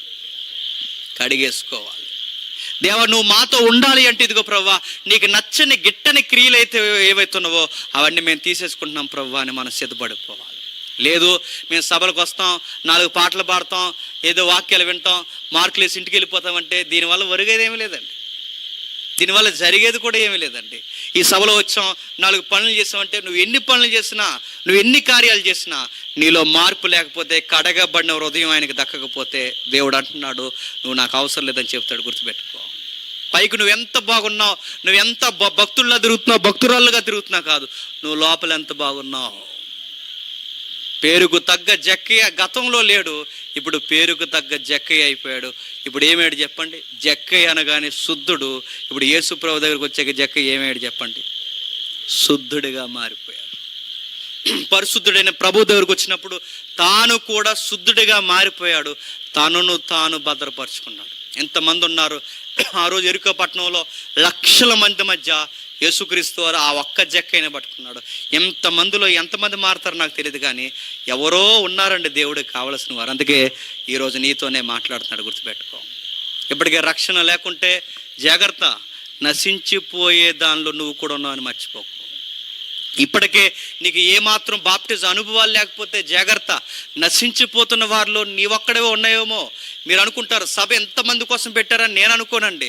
ఎవడో ఒకడు ఉంటాడండి దేవుడికి కావలసిన వాడు, వాడొక్కడి కోసమే ఎంత ఖర్చు దేవుడు పెట్టిస్తాడు. ఆ ఒక్కడి కోసమే, ఆ ఒక్కడో లేదా ఆ ఒక్కతే ఎవరైతే ఉన్నారో నాకు తెలియదు, ఆ ఒక్క కుమార్తె కొరకు, ఆ ఒక్క కుమారుడు కొరకు దేవుడు. ఎందుకంటే జక్కయ్య తప్పిపోయిన కుమారుడు, మళ్ళీ ఎదిగితే దొరికిన కుమారుడు. కేవలం ఆ తప్పిపోయిన కుమారుడు సందర్భం ఆయన ఒక్కడ అనుకోకండి, ఈయన కూడా తప్పిపోయిన కుమారుడు. ఎందుకంటే ఒకప్పుడు ఈయన కూడా మంచి ఇశ్రాయేలీయుడే, ఒకప్పుడు ధర్మశాస్త్రం ఎరిగిన వాడే. కాకపోతే తర్వాత ఏమయ్యాడు? ఈ డబ్బు వ్యామోహంలో పడి తప్పిపోయాడు. ఇప్పుడు మరలా ఆ తప్పిపోయిన కుమారుడిని తన తండ్రి అయిన దేవుడు ఎతికి రక్షించుకున్నాడు. గుర్తుపెట్టుకోండి. తప్పిపోయిన కుమారుడు పరిస్థితి మీరు ఎప్పుడైనా మీరు చదవండి. ఒక చరిత్రకారుడు ఆ చరిత్రను వివరిస్తూ ఒక డ్రాయింగ్ వేస్తాడు. ఎప్పుడైనా మీరు చూడండి, నెట్లో దొరికితే చాలా విచిత్రంగా ఉంటుందండి ఆ డ్రాయింగ్ చూస్తుంటే. ఆ తప్పిపోయిన కుమారుడు వెళ్ళిపోతాడు ఆస్తులన్నీ పాడు చేసుకుని, ఆ ఆస్తులన్నీ పాడు చేసుకుని మళ్ళీ తిరిగి వస్తుంటాడు. ఆ వస్తున్నప్పుడు ఆ దేవుడు ప్రేమను ఆ చరిత్రకారులో నుంచి రాసుకొచ్చిన ఆ బొమ్మను మనం గీసిన విధానం చూస్తే ఆ చిత్రకారుడు యొక్క ఉద్దేశం భలే స్పష్టంగా కనబడుతుంది. ఎంత బాగా వేస్తాడంటే, ఆ కుమారుడు మెడ మీద ఆ తండ్రి ఏం చేస్తాడండి? ముద్దు పెట్టుకుంటాడు. ఆ తండ్రి ముద్దు పెట్టుకున్న ఆ ముద్దు సింబల్ ఉంటుంది చూసారా, ఆ ముద్దు సింబల్ అలా కనబడుతుందండి ఆ కుర్రాడు మెడ మీద. అంటే ఆ కుమారుడు మెడ మీద ఆ ముద్దు సింబల్ అలా కనబడుతుందంటే మనకు అర్థం కావాలి, ఆ ముద్దు సింబల్ అంత అలా మనకు స్పష్టంగా కనబడుతుందంటే మనకు అర్థం కావాల్సిన విషయం, వాడు చాలా మురికట్టిపోయి మాసిపోయాడు అన్నమాట. అంటే ఈ తండ్రి ఎలా అంటాడో తెలుసా? నువ్వు ఎంత మురుగుతూ ఉన్నా, ఇప్పటికే నువ్వెంత బురద అయిపోయినా, నీ జీవితంలో ఎంతో నచ్చని అశుద్ధం మనకు అంటుకుని ఉన్నా, ఆయన దగ్గరకు ఒక్కసారి మనం తిరిగితే ఆ మురికేమీ చూడండి. ఆయన కౌగిట్లోకి చేసుకుని ఏం చేస్తాడు చెప్పండి? ముద్దు పెట్టుకుని, మెడ మీద పడి ముద్దు పెట్టుకుని మరలా కౌగిట్లో తీసుకుని, నా కుమారుడా రా, నిన్ను బట్టి గొప్ప విందు నేను సిద్ధపరుస్తాను. మీరు అనుకుంటారు నేను దేవుడికి నచ్చుతానా, నేను దేవుడికి నచ్చుతానా అనుకోకండి. మనకి ఎంత మురికి పట్టినా ఒక్కసారి ఆయన దగ్గరకు వచ్చి పశ్చాత్తాపడితే ఖచ్చితంగా మనం ఎవరికి నచ్చుతాం చెప్పండి? దేవుడు నచ్చుతాం. ఎంత వడ్డీ వ్యాపారాలు, ఎంత సొంకపు వ్యాపారం, ఎంత గుత్తతారుడిగా పనిచేసిన జక్కీ మారితేనే జక్కీని ఇష్టపడిన దేవుడు ఈరోజు నువ్వు మారిన దేవుడు ఈ రాత్రి నేను కూడా ఇష్టపడతాడు. ఒకవేళ ఎప్పటికే ఏ వ్యభిచార పనుల్లో తిరిగావో చాలే కాపే, నీ దేవుని దగ్గరికి రా, నేను ఖచ్చితంగా క్షమిస్తాడు నిన్ను. ఈ రోజుకి ఎప్పటికే ఎన్ని చీకటి పనులు చేస్తావో నాకు తెలియదు, ఇక చాలా ఆపే. ఈరోజు దేవుని దగ్గరికి రా. జక్కీని ప్రేమించిన దేవుడు నిన్ను కూడా ప్రేమిస్తాడు. సమరయ స్త్రీని ప్రేమించిన దేవుడు నిన్ను కూడా ప్రేమిస్తాడు. పాపులను ప్రేమించే దేవుడు మనకున్నాడు కనుక ఆయన వైపు తిరిగిన ప్రతి పాపిని ఆయన కౌగిట్లో చేసుకుంటాడు. మన మెడ మీద పడి ఆయన ముద్దు పెట్టుకుంటాడు. మనల్ని బట్టి పరలోకమందు గొప్ప ఆనందాన్ని తెలియజేస్తాడు. ఈ మీటింగ్స్లోకి ఎంతమంది వచ్చారన్న ఆనందం దేవుడికి ఉంటుందో లేదో నాకు తెలియదు, కానీ ఒక మాట అయితే నేను చెప్పగలను, బైబిల్ని బట్టి ఎంతమంది వచ్చారు కాదు, ఇంతమందిలో ఎవడో ఒకడు మారుతారు చూసారా, ఆ ఒక్కడిని బట్టి పరలోకమందు దూతల సభలో మిక్కిలి ఆనందిస్తారు. ఆనందాన్ని నింపే బిడ్డవి ఈరోజు నీవే అయితే ఈరోజే నిర్ణయం తీసుకో. ఆనందాన్ని నింపే కుమార్తె నీవే అయితే ఈరోజే నిర్ణయం తీసుకో. ఈ సభకి సౌందర్యం ఏదన్నా ఉంది అంటే ఎవరో మారుతారు, అదే గొప్ప సౌందర్యం. అది మనకు కనబడకపోవచ్చు. రేపొద్దున స్థానిక దైవజనుడికి, ఆ పెద్ద ఆయనకి ఆ రోజు మీ సభలో నేను మారిన వ్యక్తిని ఒకరోజు చెప్పుకుంటాడు చూసారా, ఆ రోజు ఆ కాపరికి ఆనందమే, ఆ పైన ఉన్న నిజమైన కాపరికి కూడా ఆనందమే. మారండి. దేవుడు ఈరోజే మనం పిలుస్తున్నాడు. మన దొంగ వ్యాపారాలు వద్దు, దొంగ అబద్ధాలు వద్దు, మన దొంగ బతుకును బతకొద్దు, పైకి మేడిపండులా కనబడొద్దు, లోపల అశుద్ధాన్ని పెట్టుకుని తిరగొద్దు. ఆయన రక్షకుడు ఒడిలో మనం రాలిపోదాం. లోపల మన జీవితాన్ని పూర్తిగా ఆయన ద్వారా, ఆయన రక్తము చేత మనం కడిగి వేసుకుందాం. దేవుడు మిమ్మల్ని అందరినీ దీవించును గాక. Amen, amen, amen. ప్రార్థన చేసుకుందాం. ప్రేమగల తండ్రి, కృపగల దేవ తండ్రి, జక్కయ్య జీవితం తండ్రి మాకు ఆశ్చర్యకరం దేవ తండ్రి. సమాజం తండ్రి డబ్బు కోసమే బతుకుతున్నప్పుడు, సమాజం తండ్రి కేవలం తండ్రి వసతుల కొరకే బతుకుతున్నప్పుడు తండ్రి ఎరగాల్సిన టైంలోనే ఎరిగాడు తండ్రి. ఒకవేళ ఆ రోజు తండ్రి ఎరుకు రాకలో జక్కయ్య ఎరగకపోతే ఖచ్చితంగా తర్వాత నశించిపోతాడు దేవా. నశించిపోవడానికి ముందు వరుసలో ఉన్నవాడే జక్కయ్య తండ్రి. ఆ నశించిపోతున్న వాడిని ఎత్తికి రక్షించడానికే తండ్రి మీ సుతుడు దైవం వెళ్ళాడు దేవా. సిలువ యాగం కళ్ళ ముందు పెట్టుకుని తండ్రి తండ్రి భయంకరమైన సిలువ వధ తండ్రి కళ్ళ ముందు జరగడానికి సిద్ధంగా ఉన్నప్పుడు తండ్రి, పసగా రోజు రోజుకి దగ్గర అయిపోతున్నప్పుడు దేవా, ఆ సిలువకు ముందు చిట్ట చివరిగా రక్షింపబడిన ఉన్నతమైన ఆత్మ తండ్రి జక్కయ్యే. ఆయన నిజమైన తండ్రి అబ్రహాము కుమారుడు తండ్రి. ఎంత తండ్రి మీ సంకల్పంలో లేకపోతే తండ్రి ఆయన కొరకు ఒక చెట్టుని పుట్టించి, ఆయన కొరకు మీ సుతుడిని పంపించి, ఆయన కొరకు తండ్రి చిత్తశుద్ధిని కలిగించి, ఆయన కొరకు లక్షల మందిలో తండ్రి ఆ ఒక్క వ్యక్తిని మీరు పిలుస్తున్నారంటే ఎంత ఇష్టపడ్డారు తండ్రి జక్కయ్యని. అండ్ ఆ సందర్భాలు చదువుతున్నప్పుడు మా మనసులు కూడా పులకించిపోతున్నాయి దేవా. ఇంతమంది కోట్ల మంది మనుషుల తండ్రి నాగరికతలో మమ్మల్ని పిలుచుకున్నారు తండ్రి, మమ్మల్ని ప్రత్యేకపరిచారు దేవా. మమ్మల్ని ప్రత్యేకించి తండ్రి మీ పరిచర్యలో, మీ జీవితానికి అనుకూలమైన తండ్రి మీ కార్యాల్లో మమ్మల్ని నిలబెట్టుకున్నారు తండ్రి. మేము ఎంత ధన్యులం తండ్రి. కోట్ల మందికి మారు మనసు లేదు దేవా, కోట్ల మందికి తండ్రి ఈ రక్షణ భాగ్యం లేదు తండ్రి. కానీ అంతమందిలో తండ్రి ఇక్కడ కూర్చున్న మా అందరికి మీరు అనుగ్రహించారంటే వాళ్ళందరికన్నా నశించిపోయే జాబితాలో మేమే ఉన్నాం దేవా. మమ్మల్ని ప్రేమించారు, మా నాశనాన్ని ముందే ఎరగారు తండ్రి. మా బతుకు ఏ విధంగా ముగిసిపోతుందో, మా వెనకున్న గోస ఏంటో తండ్రి మీరు స్పష్టంగా చూశారు తండ్రి. అందుకే అందరికన్నా ముందుగా మమ్మల్ని ఎత్తికి రక్షించారు తండ్రి. జక్కయ్య జీవితంలో ఎంత పరిపూర్ణమైన మార్పు వచ్చిందో మా జీవితాల్లో కూడా అంతే పరిపూర్ణమైన మార్పు తండ్రి అవసరం తండ్రి. ఒకవేళ అరకొర జీవితాలు ఎవరికైనా ఉన్నా ఇంత వాక్యం విన్న తర్వాత కూడా తండ్రి వారు పెడచెవిన పెడితే తండ్రి వారిని క్షమించండి. మరొక ఉపదేశకుడు ద్వారా అయినా తండ్రి వారిని గద్దించండి తండ్రి. మాకు సుప్రతిష్టమైన తండ్రి ఈ వాక్యాలు తండ్రి మాకు తెలుసులే అనుకోవడం తండ్రి మా అమాయకత్వం తండ్రి. మాకు తెలియాల్సిన తండ్రి జక్కయ్య లాంటి మార్పు మా జీవితాల్లో ఎందుకు లేదని మేము ఎరగాల్సినదే ప్రాముఖ్యమైన సంగతి దేవా. తండ్రి జక్కయ్య తండ్రి తన ఆస్తిని వదిలేశాడు తండ్రి, తన అన్యాయంగా సంపాదించింది వదిలేశాడు దేవా. తండ్రి మేము సంపాదించింది మీకు ఇవ్వం, మా జీవితాన్ని మీకు ఇవ్వం తండ్రి, ఏది మీకు ఇవ్వం దేవా. కానీ మీ బిడ్డలమని చెప్పుకోవడానికి మాత్రమే తండ్రి ఒక ముసుగేసుకుని తిరుగుతున్నాం తండ్రి. మా జీవితాల్లో మీరు చేసిన మేలులు మరవలేనివి. మా జీవితంలో మీరు చేసిన మేలు తండ్రి ఎప్పటికీ మా జ్ఞాపకాల్లో ఉండాల్సినవి తండ్రి. జకే జీవితం చదువుతున్నప్పుడు తండ్రి మా జీవితాల్లో కళ ఎదుట కదలాడుతున్నాయి దేవా. ఎవరైనా తండ్రి తెలుసో తెలియకో ఈ రోజు వరకు తండ్రి దుర్వ్యాపారాలు చేస్తుంటే వారిని క్షమించండి, వారికి విడుదల ఇవ్వండి తండ్రి. ఎవరైనా తండ్రి చీకటి పనులు చేస్తే ఈరోజే వారిని పిలుస్తున్నారు దేవా, వారికి విడుదల ఇవ్వండి తండ్రి. మీ ప్రేమను ఏమాత్రం తండ్రి మేము దూరం చేయక, మీ ప్రేమను ఏమాత్రం మేము విడవక తండ్రి, మీ ప్రేమను తండ్రి గుర్తెరిగిన వారుగా మమ్మల్ని దేవుడు పిలిచాడని తండ్రి ఒక్క మాటకి జక్కే కదిలిపోతే తండ్రి ఎన్ని ప్రసంగాలు వింటున్నాం తండ్రి, వందల ప్రసంగాలు వింటున్నాం, వందల ఉపదేశాలు వింటున్నాం, ఎన్నో రక్షణ కీర్తన మేము వింటున్నాం, ఎన్నో సభలకు వెళుతున్నాం తండ్రి. ఎన్ని మాటలు ఒక్కటి కూడా మమ్మల్ని మారుస్తా లేదంటే మేము ఎంత కఠినాత్మలుగా ఉన్నామో తండ్రి మాకు అర్థమవుతుంది తండ్రి. జక్కే ఒక్క మాటకే మారిపోయాడు తండ్రి, ఉండవలసి ఉన్నది అన్న ఒక్క మాటకే మారిపోతే తండ్రి మిమ్మల్ని పిలుస్తున్నాడు, మిమ్మల్ని ప్రేమిస్తున్నాడు, ఈరోజు మీ కొరకు ఎదురు చూస్తున్నాడు. ఇన్ని మాటలు తండ్రి మీ ప్రజలకు చెబుతున్నా కొందరు మారని కఠినాత్ములుగా ఉంటే వారి ఆత్మలకు వారే ఉత్తరవాదుల దేవా. మేము చెప్పాల్సిన విషయాలు చెప్పాం, మేము తిరిగి వెళుతున్నాం తండ్రి. మేము మా ఇచ్చిన పాత్ర మేము పోషించాం, మిగిలిన కార్యం మీదే తండ్రి. మారిన వారు ధన్యులు, మారిన వారు వారి ఆత్మలకు వారే ఉత్తరవాదులు తండ్రి. మీ కుమారుని బట్టి ప్రార్థిస్తున్నాం తండ్రి. పెద్దవారు తండ్రి కాపరి, ఆయనకు కావాల్సిన ఆరోగ్య పరిస్థితులు తండ్రి మెరుగుపరచండి. ఆయనకి ఎన్ని ఇబ్బందులు ఉన్నా తండ్రి ఇంత పెద్ద సభలు జరిగిస్తున్నారు తండ్రి, అందుని బట్టి స్తుతులు స్తోత్రములు.